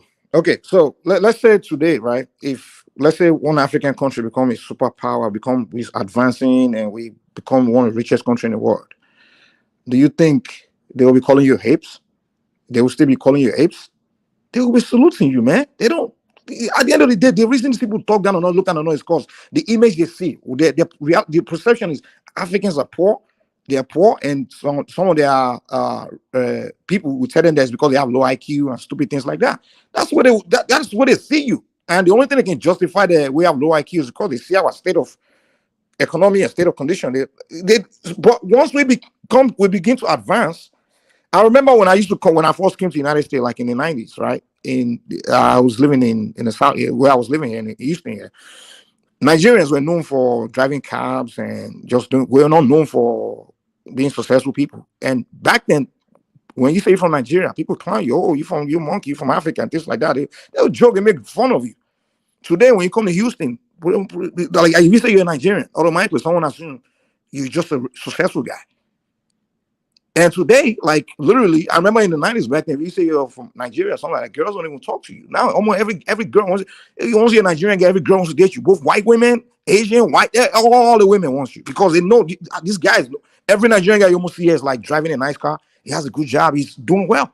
So economically, now nobody talk to me the way they would talk to me back then when I first got here. So what I'm telling you is people respect success. They respect progress. The continent, we Black folks, we have to get to a point where we start complaining about people not respecting us and start demanding respect when we're not in a position to be demanding respect. We need to come together and start asking ourselves questions. Why are we not advancing? Why are we not building science academy? Why are we not putting our geniuses' brains to work to start advancing, catching up to these other civilizations? They are not built special than us. There was a scientific data that came out there. My brother was showing me. He said, listen, man, look, they said they were actually doing research to find out which regions on the planet produce the most genius brains. And they discovered it was like West Africa area. I'm like, whoa. So we actually give birth to more genius on a daily basis than Asia. And these people are advancing technologically ahead of us, way ahead of us. Whoa, what are we doing wrong? What are we doing? I can tell you what we're doing wrong. These are the things we should be complaining about, not racism, man. Again, you're focused on racism and all this other stuff, and that's not even what I was saying. What I'm simply saying is that by nature, every creature on the planet is protective of their own children and their own people and their own species. That doesn't cost. That is something that is within, and the fact that we don't do it as Black men means that it is something that is natural, that is suppressed in us. All other men, and through the examples I gave you, literally do not put up with this nonsense, and we do. So I don't care if you have a 2-stitch of clothes on your back and a hut. If you take my children outside and you have them talk about how they're genetically inferior, and you have them saying foolishness, I'm coming for you. And that should be your attitude. All this other stuff about advancing the civilization and stuff like that, yes, that is legitimate, and I agree with that. But the subject at hand is that why is it that Black men do not protect your children and allow people to come to your nation, your country, and screw your women and leave and then go home? That's what I'm trying to say. It doesn't have anything to do with racism or excuses or anything like are that. you saying the Chinese are in Africa molesting our children and we're not doing anything about it? What I'm just saying, because a guy made a no, video no. Of course, if I see the guy, I'll kick his ass. What happened in Malawi, Mike? But I'm not gonna go around and killing every Chinese person because one Chinese guy made a video. Again, Mike, do you know about that incident? That incident. Which He's one? talking about the incident that happened in Malawi, where the Chinese guy was making fun of the Malawi kids. He was getting those kids to say certain words in Chinese, and those words were like, "I am a black monster. I have low IQ." And in the end, what happened was that type of stuff. Why didn't the villagers deal with that? Why did it have to take this one brave young Malawi woman? Why didn't, even when she did what she did, why didn't the villagers, the male villagers, said, "Why were you doing this to my kid?" And how do you know? And how do you know the villagers didn't do it? Do we know the whole details? The only thing we know is the video we saw on YouTube, and many of us didn't even know what he was saying until what the Maya translated it to us. How do we know that the guy is still in the village and the villagers are still saying, "Oh, you insult our kids, oh, you're still welcome"? We don't know that fact. We don't know the details, but we just assuming that most people are just assuming that, oh, he made a video, he's South African, he's still going back, and the Africans are still worshiping him. A lot of people are saying here is that because that one Chinese guy did it, so we should go after all the Chinese and Africans and start holding an account for what that one guy did. Now, if you tell me that one guy did it and he still went back there and the people still welcome him, then you have a point there. I would say no, because if that guy would have done that in my neighborhood in Nigeria and he comes back, I will whoop it. He won't even survive. I will kill him. I will fuck him up, because you're not going to disrespect my kids and come back here. But one thing I will not do is that one guy disrespect us and I don't know where he is, and then I'll start going after all the Chinese people I see all around me. I'll kick all of them out. And come on, what is that? And you mentioned that they come and screw the women. What we need to do is, of course, put, like somebody said, put a law in place like, hey, you don't sleep with foreign or other races and be making babies. We can do that. I agree with that one. And don't act as if we black men don't go around all these countries and make babies with their women too. So I mean, come on now. So I mean, saying no, we just sit around, we allow people to come make babies with our women. I mean, there's no law in place that say we can stop someone from sleeping with another person. So that I don't agree with that whole mixing race, because I don't even like the whole mixing race thing. But let's not look at it. Africans are the only one just allowing some other race of men to come and make baby with their women and things like that. It's terrible. But it's something that humans do when they get to places. They go have sex with women. Africans that make baby with Chinese women in China, they don't like it over there either. But they're not hanging us for it. They don't like it. They're trying to stop it. Like, oh, you can't come here and be making baby with our Chinese women. And, so let's not make it look like we Africans are just victims and things like that. People talk as if they're just walking around neighborhoods slapping Africans and beating Africans, and we are just looking. It's not possible. You can't go to an African neighborhood and slap an African. They will slap you back. They'll beat the shit out of you. It's just something happening on the job. And we all know it. Those kids are desperate for their income. That's why they tolerate that rubbish. They're desperate for the income. That's all it is. And it's up to them to fight back. And one of them fought back. So the one that's not fighting back, that's his personal problem. I'm not going to be held responsible for a guy that allowed another man to slap him. We can't come around and say all Africans are docile because one African guy allowed a Chinese man to slap him and then slap him back. That's his business. If he want to choose the income over assault, that's on him. That's an individual's choice. I'm in Nigeria. I'm an African. If a Chinese man slap me, I will beat the shit out of him. I'm not docile. So let's stop these going online, just making us look like, oh, one thing that happened is all of us are just stupid and docile. I know. I said that earlier, and I gave the example of when the Chinese restaurant in Victoria Island in Lagos, where they were being racist and they got shut down. The authorities shut them down because Nigerians recorded it. So I can understand what you're saying. We shouldn't generalize the whole continent. But I think, and I'm giving people the benefit of the doubt, those who are criticizing, they're choosing specific situations in Africa. Then I hope they're not saying the whole continent is somehow docile and weak, because then I think... Yeah, nobody's that stupid. At least I hope not. That's not what I'm saying. What I gave was very specific examples of situations that I thought were absolutely unacceptable.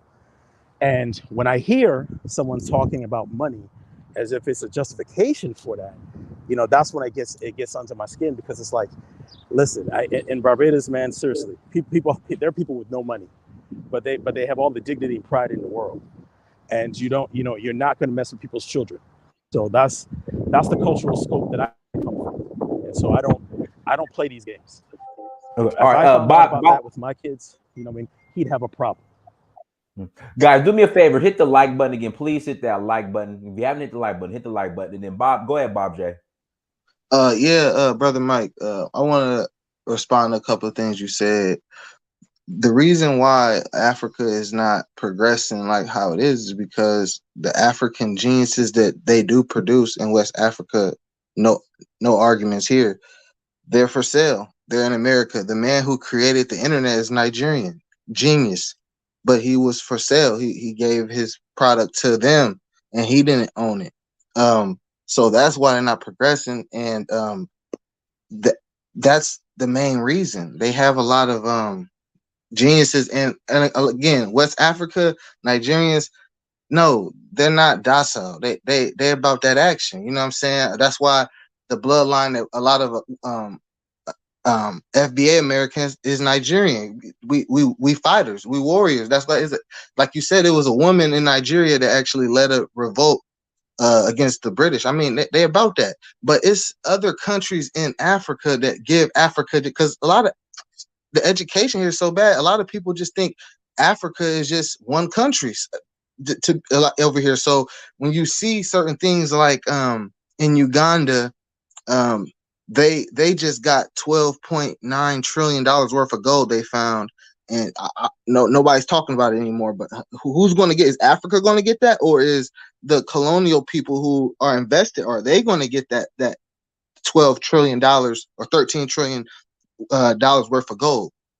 So we got to talk about those things. And then secondly, we can talk about other men coming into the countries and having kids with see, in America, if a person has kids, and let's say they have kids with somebody, they're going to be held accountable. You see what I'm saying? If a Nigerian has kids with somebody in America, they're going to be held accountable. If a Lebanese man in Kenya wants to go all across Kenya and infect women with HIV, if he wants to go do that, he can do that, and he can leave to another country and go give other women HIV because they see a white face. And the reason the white face is so important because they seen white Jesus their whole life, and Africans are spiritual people, and they're putting their spirituality into the white man and not themselves.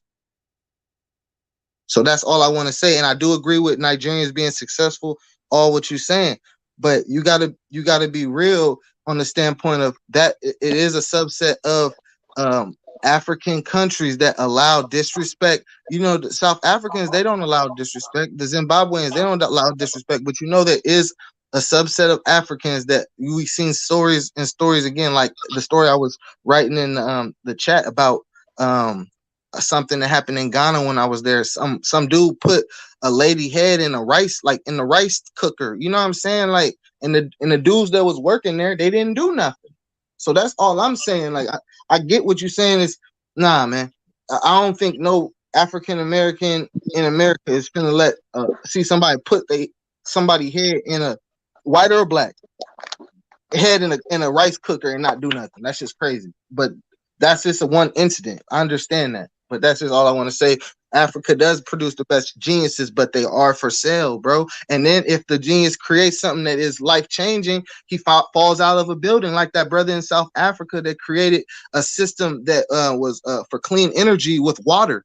Oh, he wanted to commit suicide, but he was creating so many different inventions at such a young age. That's just all I gotta say about that. So that is y'all racism. They're taking that they see y'all doing something and then they cut y'all off of that. That's all. And then some white man come out with the invention. And, oh yeah, I made this. No, that's not true. It's a white man in South Africa claiming a lot of the inventions that brother created right now. Go ahead, Sandy. Basically, I would like to say, first of all, can you hear me? I hear you. Go ahead. Okay, so basically, I feel like, you don't have to be rich to be respected. Okay, I feel like I've been to so many countries. I've been to Kenya, and I've even spoken to a white person and told them not to talk to Black people like that. Okay, I was recently in Nigeria, and I had a Chinese man. And I told him go to the back of the line. All right. So the issue is that you don't have to have money. You don't have to be. It's all about perception, right? So if you carry yourself like you have respect for yourself, people will have respect for you. Okay. Now the issue with the children in Malawi, or close to Zambia, that were disrespected by the Chinese. One of the reasons and BBC televised that, one of the reasons that the Chinese are able to get away with, and believe it or not, the British have done that also in Eastern Africa. One of the reasons that they've done it is because they know that Black people are usually mute about defending themselves, right? Hey, Sandy, if I can interject, they had the white girl from America in Uganda that was performing surgery on Ugandans in their village, and they didn't do anything. Right, exactly. So it gets me pissed off because I feel like I'm fighting for people who don't want to fight for themselves. You know what I'm saying? I feel like Black people need to, if you see something that's wrong, speak up. Okay. And one of the things that these people, these colonialists, the new ones, the old ones, have in their pockets that they know that Black people will not speak up against is because we're not united. Okay. If you can rally Black people, all right, to say that certain things are unacceptable, you're a visitor to a country, you do not treat the locals in any way, regardless of who you are, whether you're the ambassador or whether you are there to do a migrant worker, you will not treat the local people as you do. There are consequences for that. There should be lobbying groups that should be literally publishing policies and punishments for those who end up doing certain things, for those who speak up against certain, in certain ways. Those things should be public. As soon as you come into a country and you are a foreigner, if you don't behave in a certain way, you should know the punishment that is due to you. The Chinese guy that went to that village, probably nothing is going to happen to him because these people are so infiltrated with Chinese being the white people, whatever it is. But my issue with I don't have any issues against Black people or white people. I feel like I fight more for Black people because I'm Black myself. I'm Nigerian. All right. But it's disheartening when you keep speaking up for them and they're just there saying nothing. I've defended Black people on a British Airways flight, okay, going from London to Nigeria. And what did the Nigerians do? Say nothing. Okay, it's time to be able to, let me tell you something about white people. I've lived with them all my life. All right. One thing I'll tell you about them is that they are much more scared than you think they are. If two of you join up, all right, they will literally retreat. They will never, ever come against 2 or 3 or 4 Black people. But the fact that already is, that separation exists, gives them all the more power. That's all I have to say. If I could interject, and I agree with you, and that's where it comes back to this internalized self-esteem and this like a brokenness. You know what I'm saying? Like, we have been trained, right, the world over, to be docile, to be submissive, to be mute, to be compromising and to abuse from lighter skinned people, from white people. That's a conversation we don't have, because a lot of times it's embarrassing to look in the self and look in the mirror and say, well, yeah, I do have that, I do have this. These are the conversations we need to have with each other, not in a way that is judgmental, but in a way that, okay, we have to recognize that we are sick, right? We are sick as a result of our history and our experiences, and we need to deliver. When I talk about deliverance, we need deliverance from that sickness so that we can be fully human again. Because if you are allowing people to disrespect you in that way, there's a piece of your humanity that is missing, because it's not natural for even a dog. You corner a dog enough, it's gonna bark back, it's gonna attack you. Even if it's your own pet, you beat it enough, you antagonize it enough, it's gonna bite you. But we have lost that bite for the most part, and we have to get that back. Where there's a certain, and it doesn't always have to be violence. You know what I'm saying? But I mean, maybe I'm on that tip a little more. But you have to let people know from the gate, you don't disrespect me this way. You know what I'm saying? And Exactly. I'm not trying to like, oh, big up like, oh, Jamaicans or whatever. Because yeah, you got some docile Jamaicans out there, you know, whatever.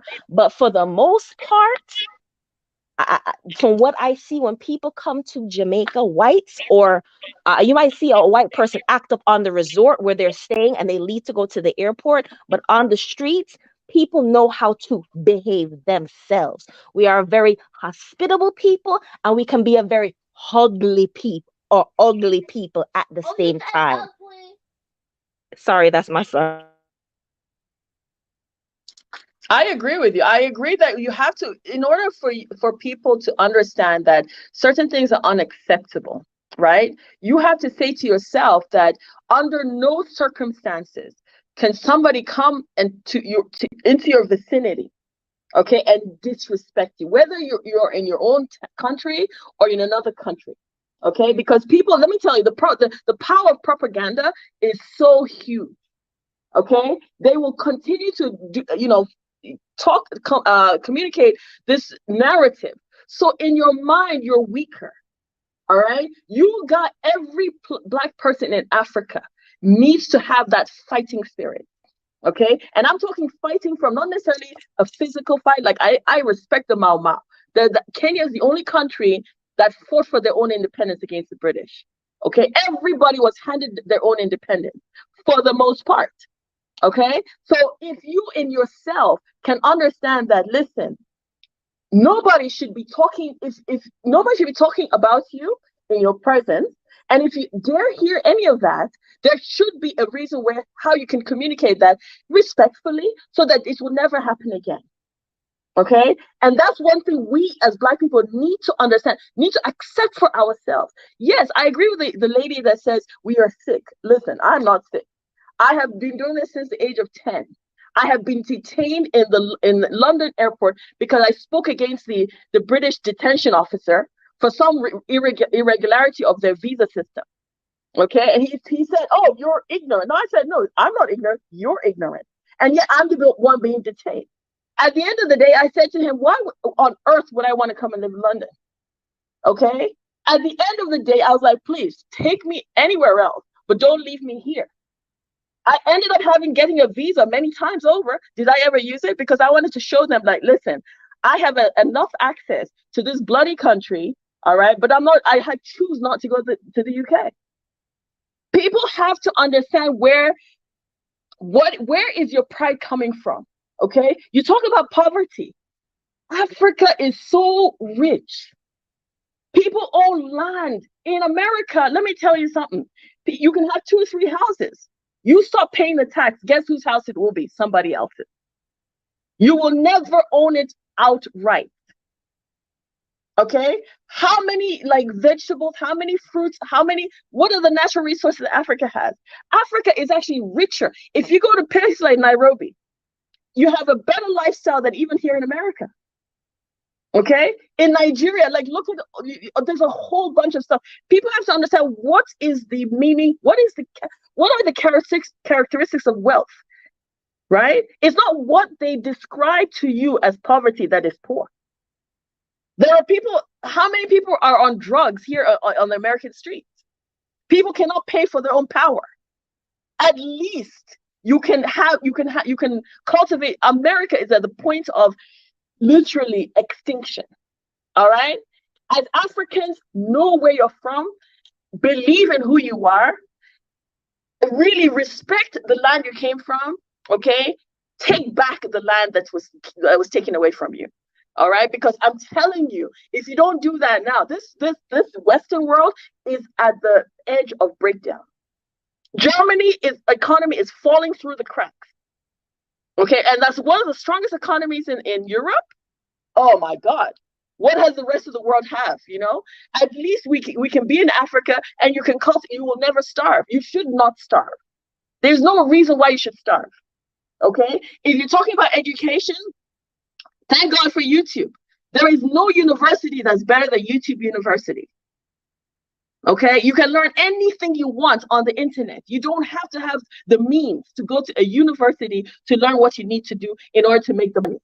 All right? And when you carry yourself with dignity so that these people will respect you. And if they don't respect you, you insist that they respect you.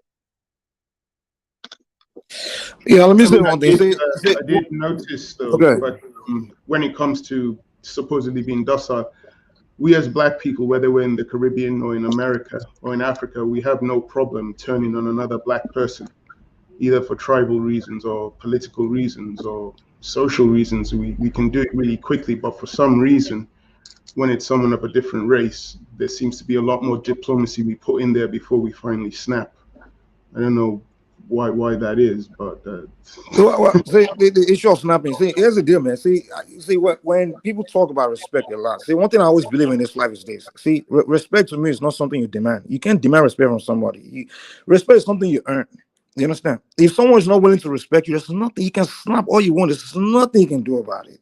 Absolutely nothing. Now, the lady mentioned a point that was very interesting. She said, we Black people have a mental problem, and people are disrespecting us. We need to stop challenging them to stop disrespecting us. So I look at it this way. It's like one person that has like something mental issue on the streets and is walking around. Every time I walk by, people make fun of him.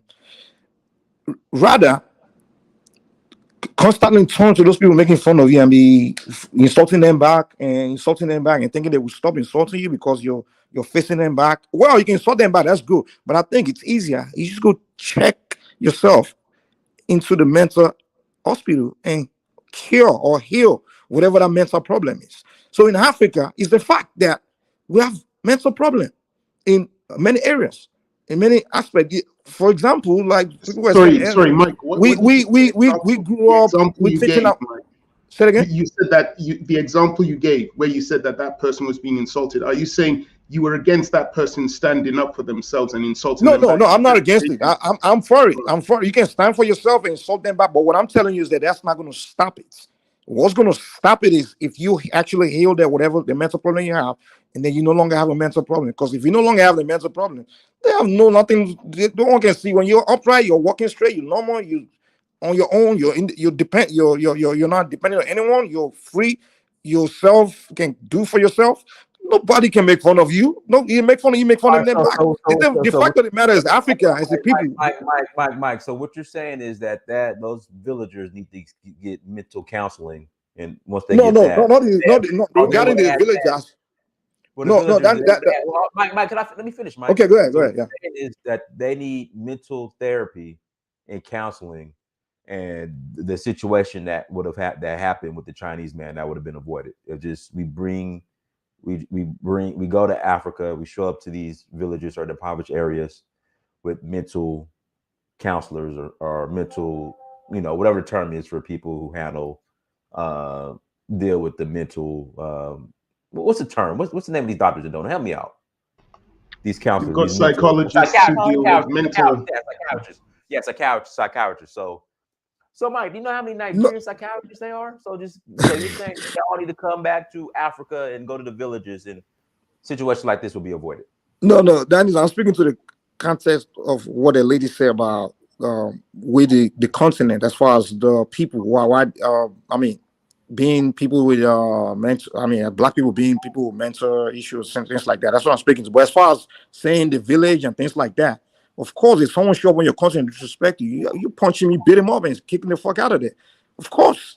That's how you respond to that. But what I'm saying is I'm speaking to as far as respect that we're demanding that people, whether someone respects you to your face or not, it's still going to, if someone doesn't respect you, he may not disrespect you to your face, but he's going to respect you behind you. Respect doesn't mean someone not respecting you. It's not only like when they do it to your face. If someone doesn't respect you, whether he's insulting you to your face or not, he just doesn't respect you. That's what it is. If he doesn't say it to your face, he's going to say behind your back. It's just the fact that, now what I'm saying is for you to say you want that person's respect, You have to figure out the earning. How do you earn it? When you become independent, well, you're not a dependent person because for the most part, we are very dependent on these European countries and these Asian countries. We're very dependent on them, and that's a sad thing. And that's what we should be worrying about. Like, okay, how can we break away from this dependency that we have for these other races? You know, and we don't have that conversation. Our leaders don't get together and have that conversation. Mike, go ahead, Lozy. Go ahead, Lozy. Thank you, Dennis. Thank you for accepting me in, and I'll greetings to everyone on the panel and in the chat room. Look, Dennis, this is like a very interesting topic. I like it, and I think everybody input here is valid. I can hear it's all Black nations coming from different experiences, and everybody's giving their input, which I think we should respect everybody's input and their perspective and experience, talking from the background of their nations. I'll talk from the background of South Africa, which is not an unknown thing to anyone. So I think basically Africa or African people, we don't have system in place. So if you look at the global system that is on top, that is dominating, is the European system, then probably the Asian system falls under second to that. So basically, Africans today, the modern Africans, we don't have system. And I think that is very important because we are all trying to fit in a system that is designed to basically undermine us by all points. And this system uses all kind of classes to justify and keep on feeding itself. It uses racism, classism, colorism, religious, and all. But Africans, we are all victims of all these things I mentioned. As per nation, if you come to South Africa, we are fighting something else, but it's under the same system. If you go to Nigeria, be it Uganda, in the Caribbean, the Black Americans, what you see with all these Black nations is that we all have got different experiences, but the system that we are fighting is the same. Now we must find the common ground to what is it exactly that system it is, because most Black people cannot point to that system, and that system it's all above everything. I mean, you find Christians, Black Christians, the modern Black Christians, the Black Muslims, or all that. I think we need to start there as well, eradicating those religious beliefs, because I believe those things are like beyond a mental situation. That's where your soul is. They put a chain on your soul. Black people in the past 500 years, we went so many period of changes under this system. It started with colonization, where we were brutally, physically defeated. And then today in the modern world, it's more of economically. At some point, we went through the so-called missionaries, where they were colonizing us through religion, which I think it's a psychological colonization. So we are it's as if we are inferior, but we're not. It's because we are under the system that we are basically trying to fit in, and it's not designed for us. We forgot our own system, and I don't think anybody who's alive today understands that system, or they even know it. We lost it. It was destroyed. I mean, I, as a South African, I grew up in the villages. I went to universities, graduated, and I managed to step into the middle class. So I live in like a suburb area today. So I've got experience of all kinds of South African groups in my country. In the villages, what I've observed was that the previous generation was more docile because they hardly interacted with white people. So they were fighting a different system compared to South Africans that I met in places like Soweto, in the cities, because they had more exposure and more contact. They grew up with the white. The mindset was different. But it's not to say that this group was docile. It's just saying this group was fighting a different system. So I think we need to understand what we're dealing with here. When you look at through the media or social media everywhere, Black Americans are at the forefront of fighting more like racism at the upfront, because they've been at the core of it. So they lived in a country that majority is white and they were minority, and what the system does is, if you come to South Africa, it's slightly like that, but the whites were minority. So we can understand it to a certain level, but we all fighting different wars as Black people, but the system is the same. So we need to build our own systems as Africans and understand what it is that is our own system. And I believe it starts by getting rid of these religions, fighting to own our economy and our continent, fighting the media, because when you look at in Asia, China, for example, they control media. They control what their people see. In Africa, it's not the same. So we basically taught to see white people as the savior of humankind, of civilization. A young African see white people as like these people who build civilization. I mean, if you ask many people, for example, in South Africa, we live with all kind of Africans. Sometimes they even tell us that South Africa is developed because of white people. In some sense, yes, that's true. It's true. They played a role, but that's kind of the mentality that our own people believe. They basically believe that development has to do with the white skin. So I think we need to find our own system and show our people how it's done. Then maybe there we can see this inferiority complex being reduced.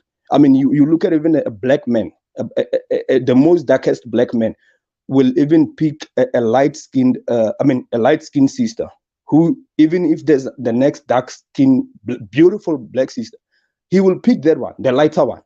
And you can see this is deeper than what everybody's trying to explain, because it runs so deep that it's everywhere and we don't even understand it. So that's just my take on this. Dennis, Dennis, Well, Missy Barr, you want to say something? Go ahead, Missy Barr. Unmute yourself. Or you got to unmute yourself. You got to unmute yourself. Again, I think I might have said this before. Africans, everybody's been saying it. African, we have to deal according to Africa. We can't follow what the Western countries are doing. We can't follow what the Chinese are doing, because everybody is talking. I think the independence for every African country started in the 50s, right?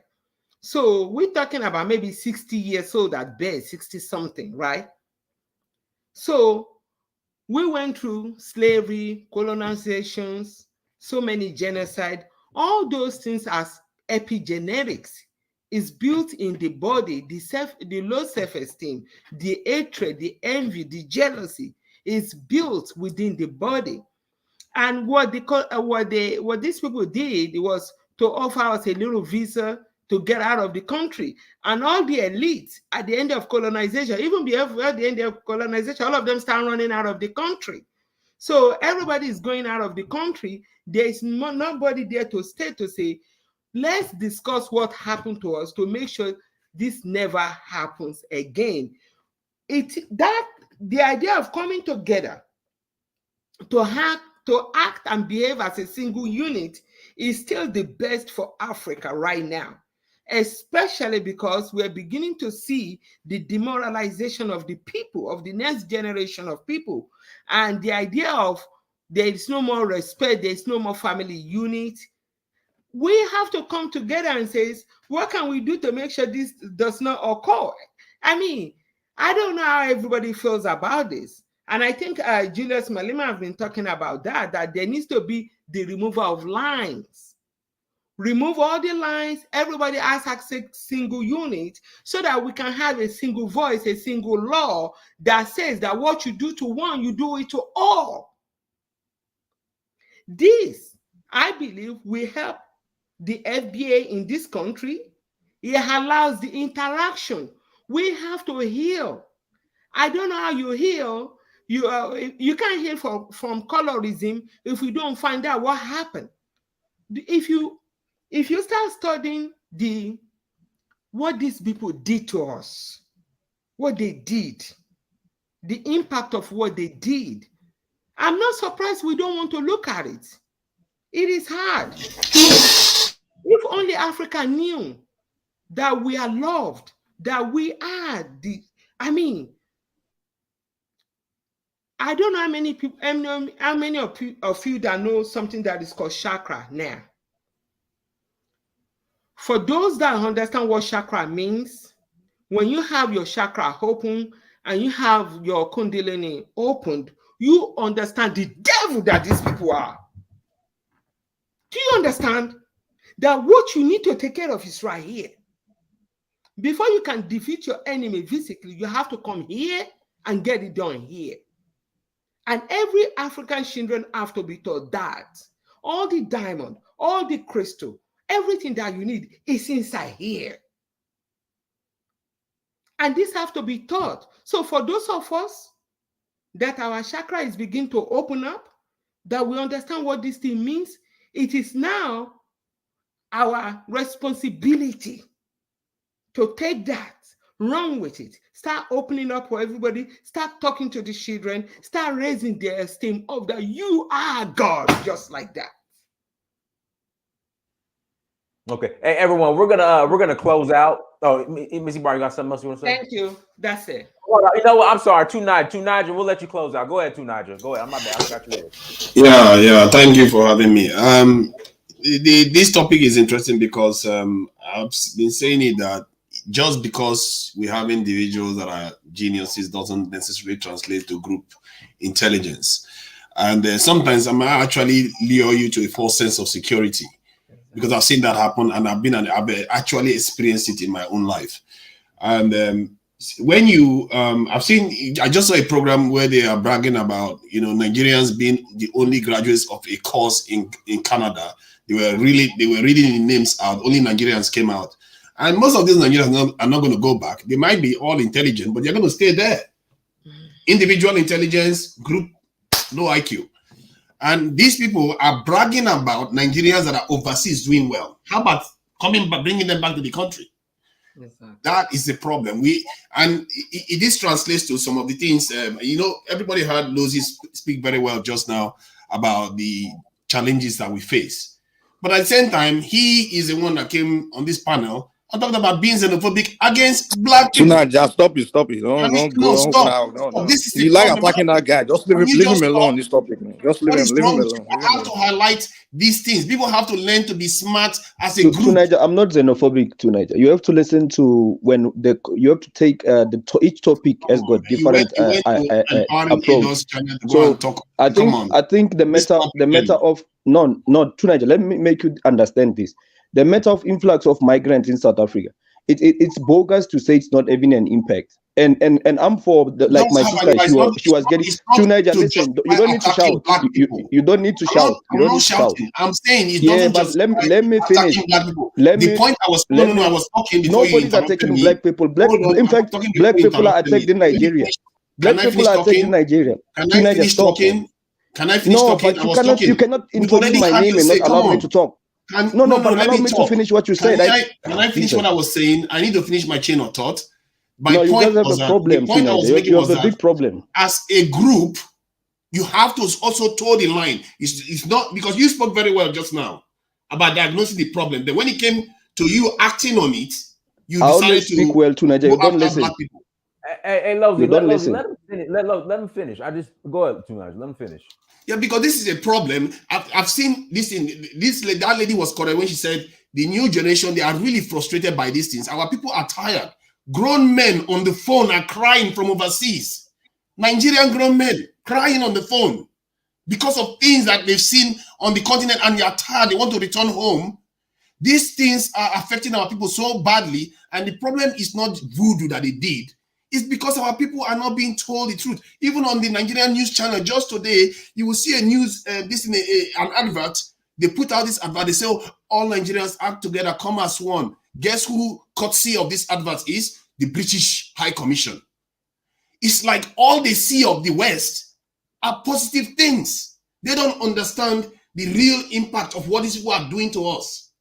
And this is continuous through the education system, on and on. And people like us that are aware of these things are not translating the information to the people on the ground in Africa. That is where the problem is. And I really, personally, I will say this to Lozi, that if you understand something to be true, you want to learn to translate it into the way you act and the kind of way you talk. That helps. Because that's where it's really useful. Let me respond. Dennis, please allow me to respond because you need to be fair on this. I need to make a point, and I'm not going to keep on. I'm not going to keep on repeating myself. Niger, at the end of the day, South Africa is a country. It's experiencing a problem with large influx of immigrants. Now, to get back to your point, nobody's been killed in South Africa. In fact, more than 30 people were shooting a church in Nigeria last week. Just last week. Nobody was killed in South Africa. I see, Mike. So now you're not allowing me to respond. Nobody was killed in South Africa. Now you're not allowing me to respond. Now you're not allowing me to respond. Let him finish. Now let him finish. Go ahead. So here's the deal. Xenophobic attacks happened in 2008, where I think probably less than 20 million people died. The other one happened in 2018, where 8 South Africans died and 3 Zimbabweans. Now, Niger, you need to start listening when we talk about the issue of influx of migrants into South Africa, which is an immediate problem. The thing is, no country should be able to be sacrificed for black nations. All black nations must rise together. We cannot sacrifice South Africa to deal with the problems of Africa. I always say, let me talk. Allow me to finish. I always say, why don't we deal with the issue that why are many Africans running to South Africa in the first place, which is the root of the problem? What is happening in South Africa when people take it to the street because the government has failed to control migrants? That's the outcome of the real problem. The real problem starts with you calling your own people at home to check on their own government. Why their own government is failing their people, and their people are running to South Africa looking for greener pastures, which is not there. No, allow me to finish. Allow me to make a point. I'm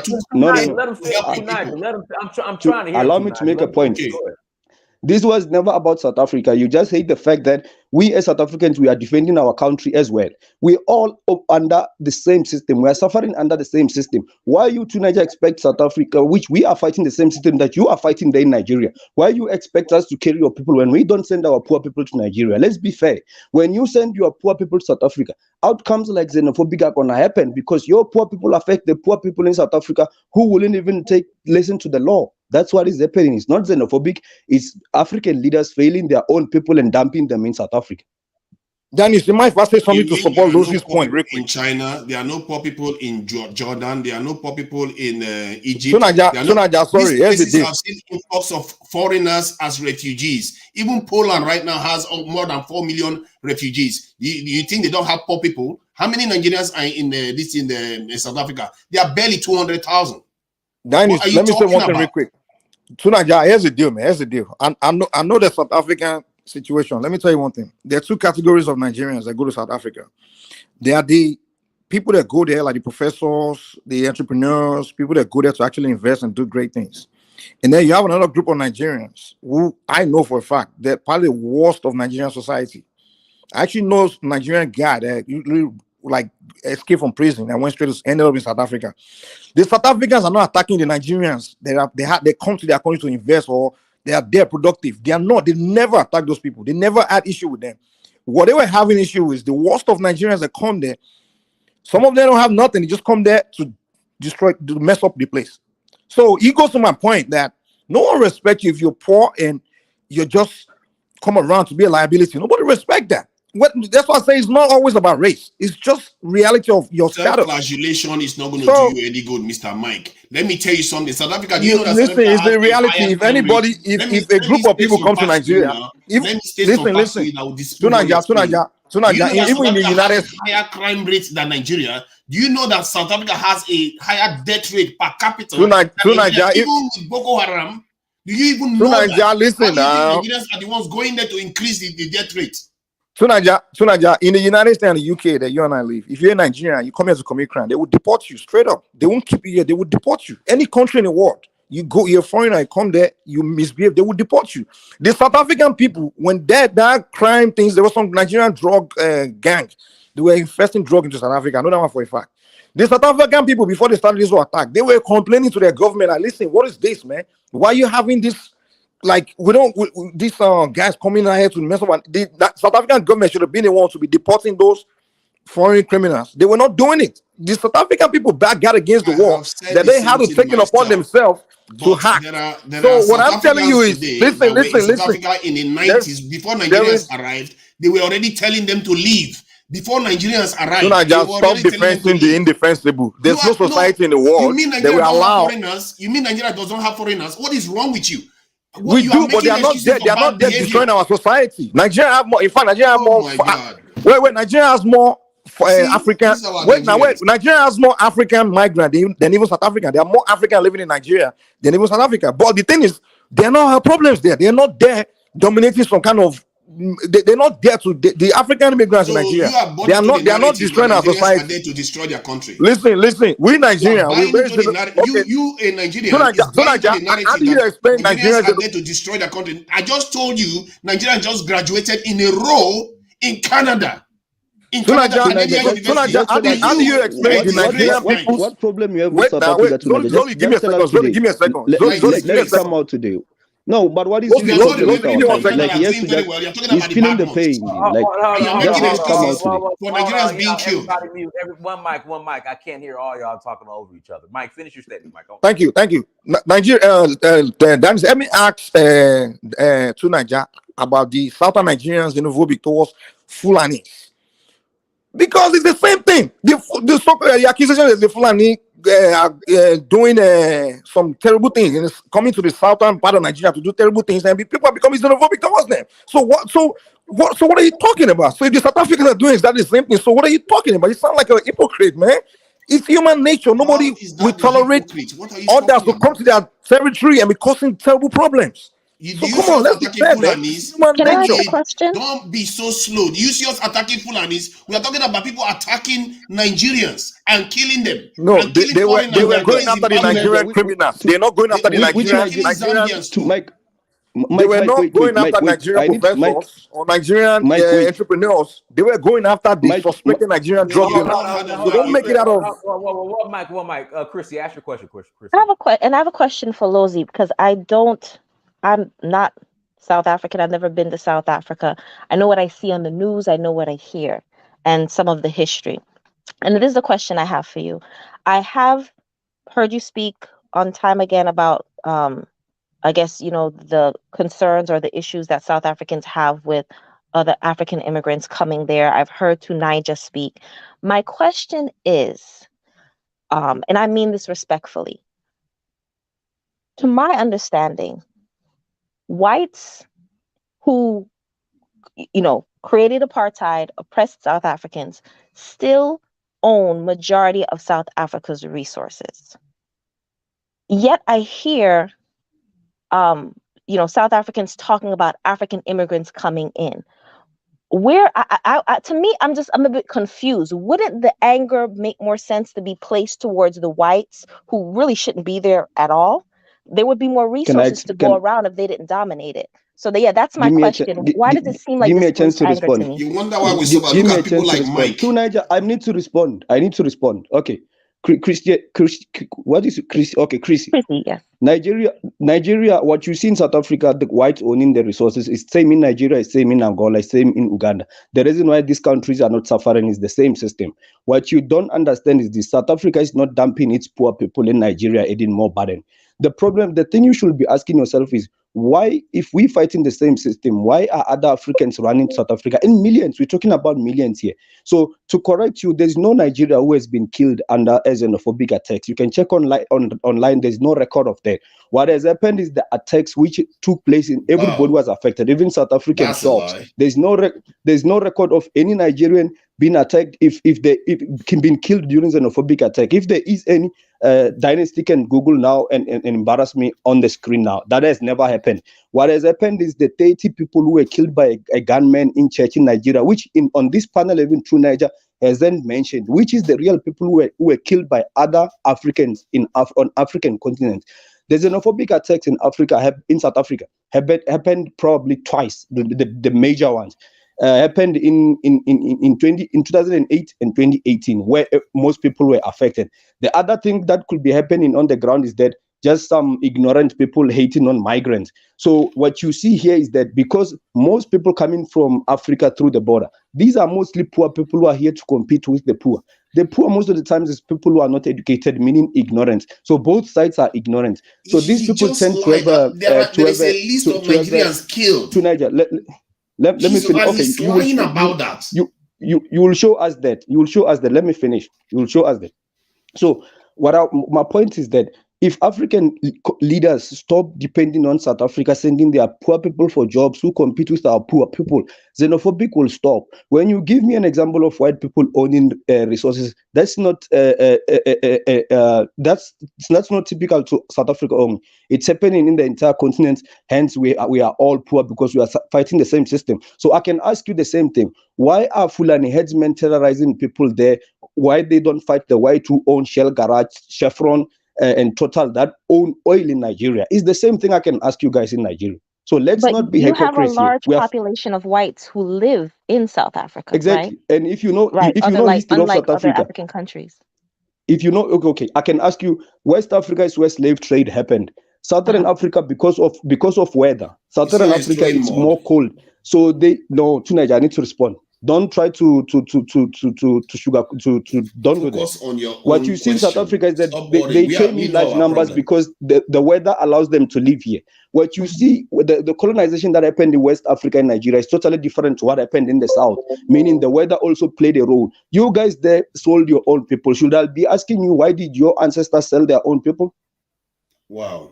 So we are talking about the idea that our people need to operate as a group in a smart way, and you talk smart Teenager, when it look comes after as a your group, people, but act dumb. look after Nigerians. You don't get it. Don't You pardon have us. white people there We in your all try country. to build our own Hold nation. on. Nah, You have no white one is people there in your innocent, country. man. We You all have have our faults. Mike, So Mike, just stop. we Just all stop. have You are our an faults, apologist. man. Just stop. It's not Okay, fair. It's fine. not fair the way you. Okay, It's not because fair. I It's don't not fair. like see, because he's What defending percentage himself. of South Africans were actually wait? What Just say, percentage? okay, my bad. Maybe Tunaja, sorry. that's something that shouldn't happen What again. He's percentage of South defending it. Africans are actually xenophobe? It's probably less than 2%.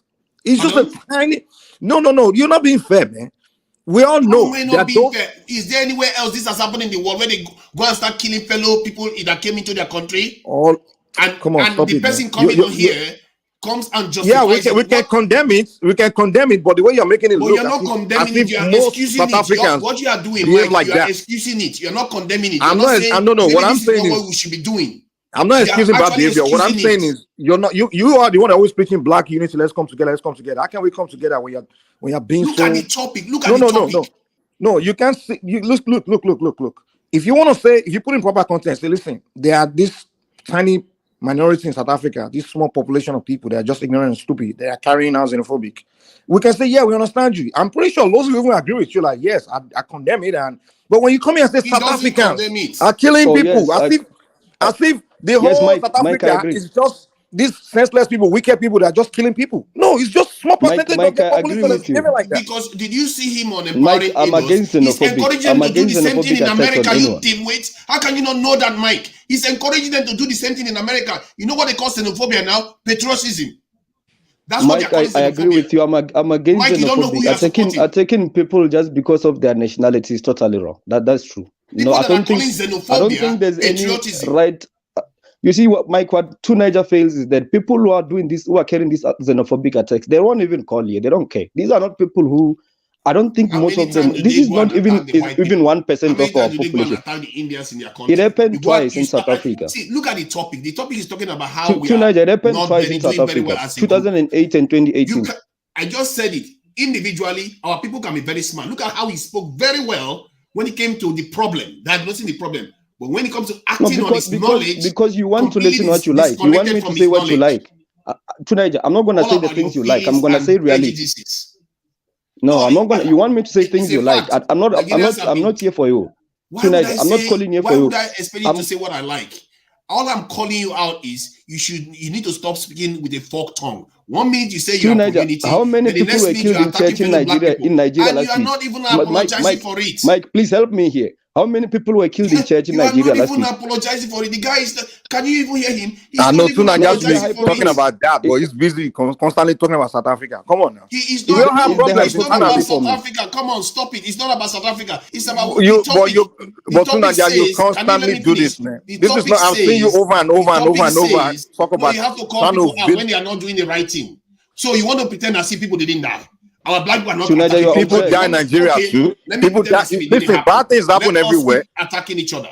Listen, Tunaja, bad things happen everywhere. You can have conversation, but listen. We can have constructive conversation on how can we hand these bad things. How can we all collectively work by discouraging it? But where I disagree with you, listen. What happened in South Africa, where those group of people did that was bad. Yeah, we all know it's bad. If you want to have that conversation about it, you can sit down with Loslie and say, Loslie, listen, okay, this thing happened in your country. Also in Nigeria, we have things that's happening. As so-called we Pan-Africanists, how can we work together? Wait.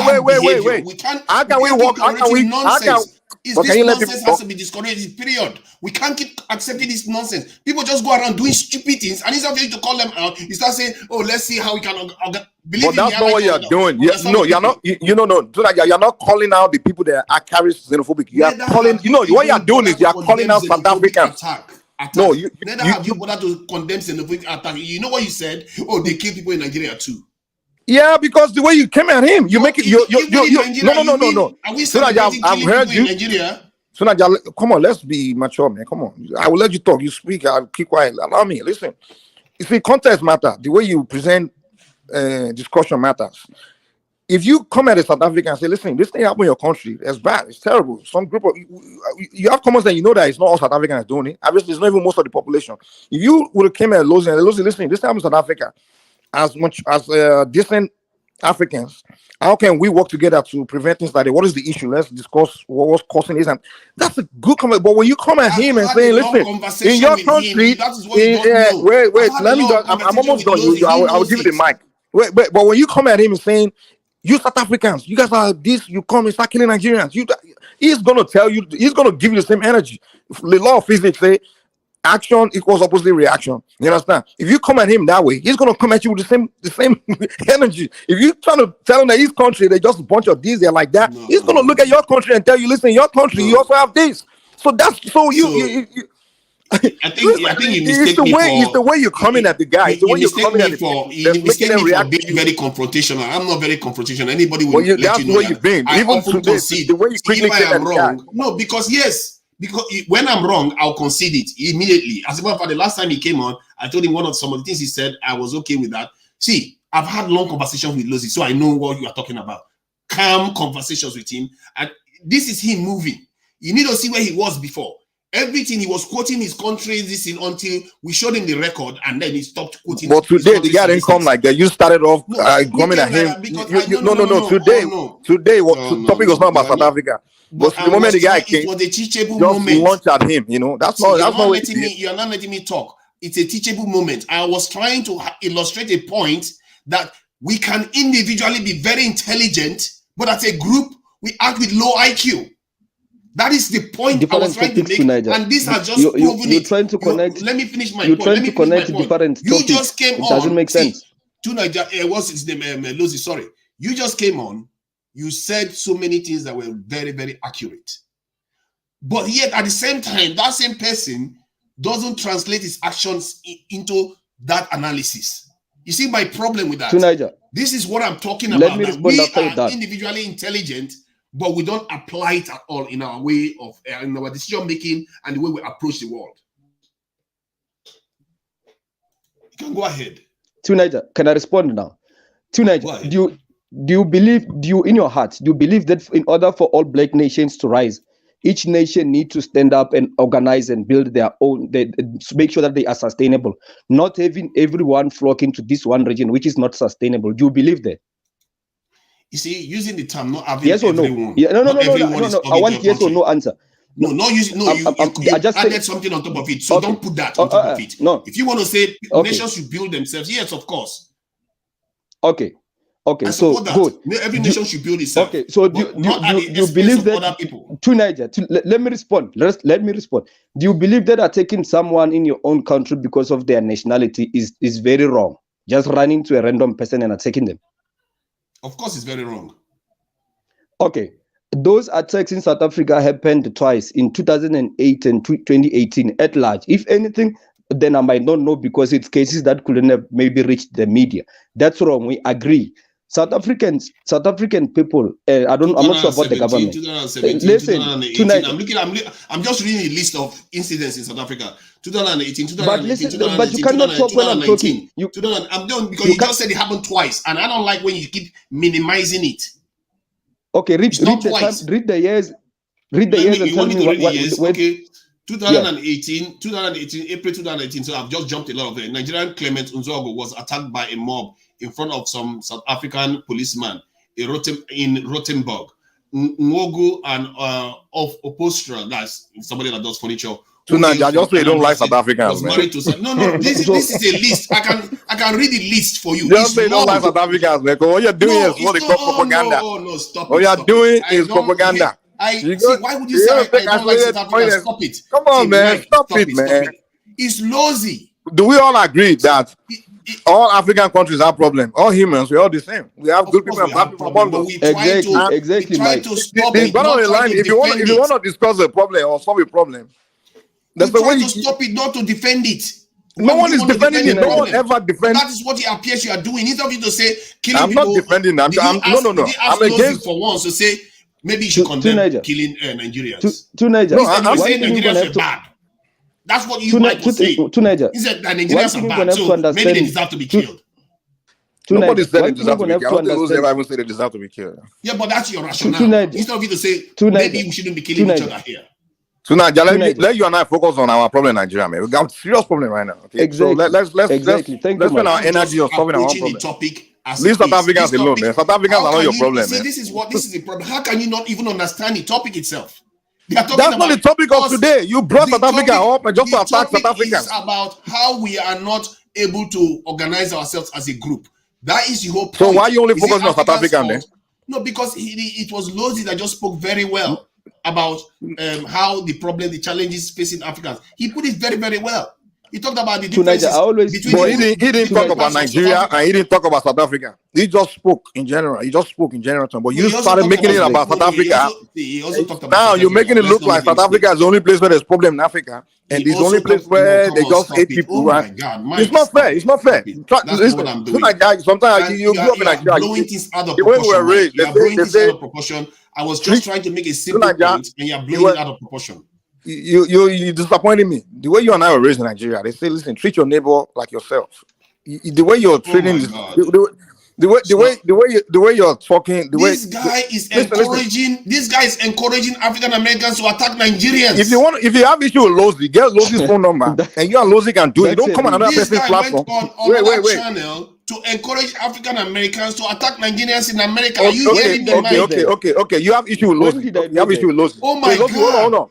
That could be your brother, Mike. Sunaja, okay, you do like this. Understand? You see your problem. Your go to Lozi's channel or get Lozi's phone number and discuss your issue with Lozi. You don't need to come and make it. Man, something is wrong with you.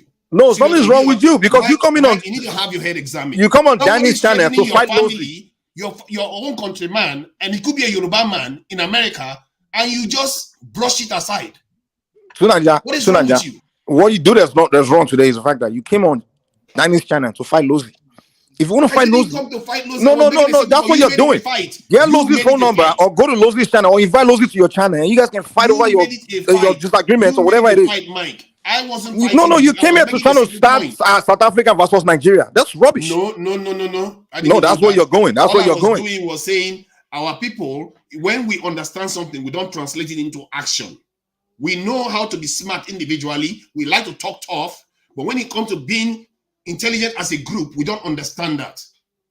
That is the point I was making. And I'm telling you, I've spoken to Mike, this in Lozi, calmly, one-on-one for hours, actually. Me and him spoke for hours. So this is not like... But what's xenophobia got to do with this today? What's xenophobia got to do with Mike, this today? if you think this is him being nice, he was far worse than this. That's what I told you. If you have issue with the man, go and deal with him on a different thing. What you're doing here is you are taking a personal issue with Lozi to create Nigeria versus South Africa. We don't need that. We don't need that moving forward. We are here to talk. Before you came, we're talking about Chinese people. Instead, you're making excuses. No, before you came, we're talking about Chinese people and Europeans. Mike, sometimes you talk like a scatterbrain. I don't even how do we go from there to South Africa? Your own family will be under threat, and you wouldn't even see it coming. This guy, I don't understand you. My biggest threat is not South Africa right now. To tell African Americans that you need to defend yourself, you need to be this. They were talking about attacking these Africans. He never said that. He never said that. I remember when he said that. He came on this channel. What he said was they should. No. What he said was that they should go and watch it. They should take themselves first. They should. You have not watched the channel. You have not watched it. I think I remember. I saw it. What he told them is that they should. Were you there? Were you on Empowering Idiots channel? So are you saying? Well, I don't know. I don't know about that. I thought you mentioned about when it out. Then that's what you don't know. Go and check it out. So you see what I mean? If you did that, that's wrong. If you did that, that's wrong. Mike, patriotism. But Sunaja, why don't you do like? Why don't you? If you feel like what he did was wrong, why don't you call him and say, "Hey, Lozi, what he did there was wrong." Do you take it back? He knows it was wrong. Just have that conversation with him, but you know. You call yourself a Pan-Africanist and you wanna unite, but you want to lead. And as soon as you always talk about we need to do this, you also have to call people out. Well, you're not acting like it. Why you call? You don't have to call people like. You can just discuss with them and work with them and make them better. Maybe me and Lozi would have gone further by this because I understand Lozi more than you think you do. Maybe me and Lozi would have gone further on if you call yourself a leader, you're leading Pan-Africanism. Then you should be working on. Lozi is you should be working on making people better, not worse. Embarrassing yourself, Mike. You're embarrassing yourself. You are making excuses for people killing your own people. What can I don't even know. I don't even know where to start. You are embarrassing. You're embarrassing Nigeria. Sorry, you're embarrassing Nigeria. Man. That's not. At least I'm the telling Nigerian lives. You are not. Dynasty, take over a channel, man, because this topic is just useless. What kind of situation? I've never said Black Americans should kill. Hold on. Any black nation must stand for and then at the end there we are all black. That's what I say. I've never said.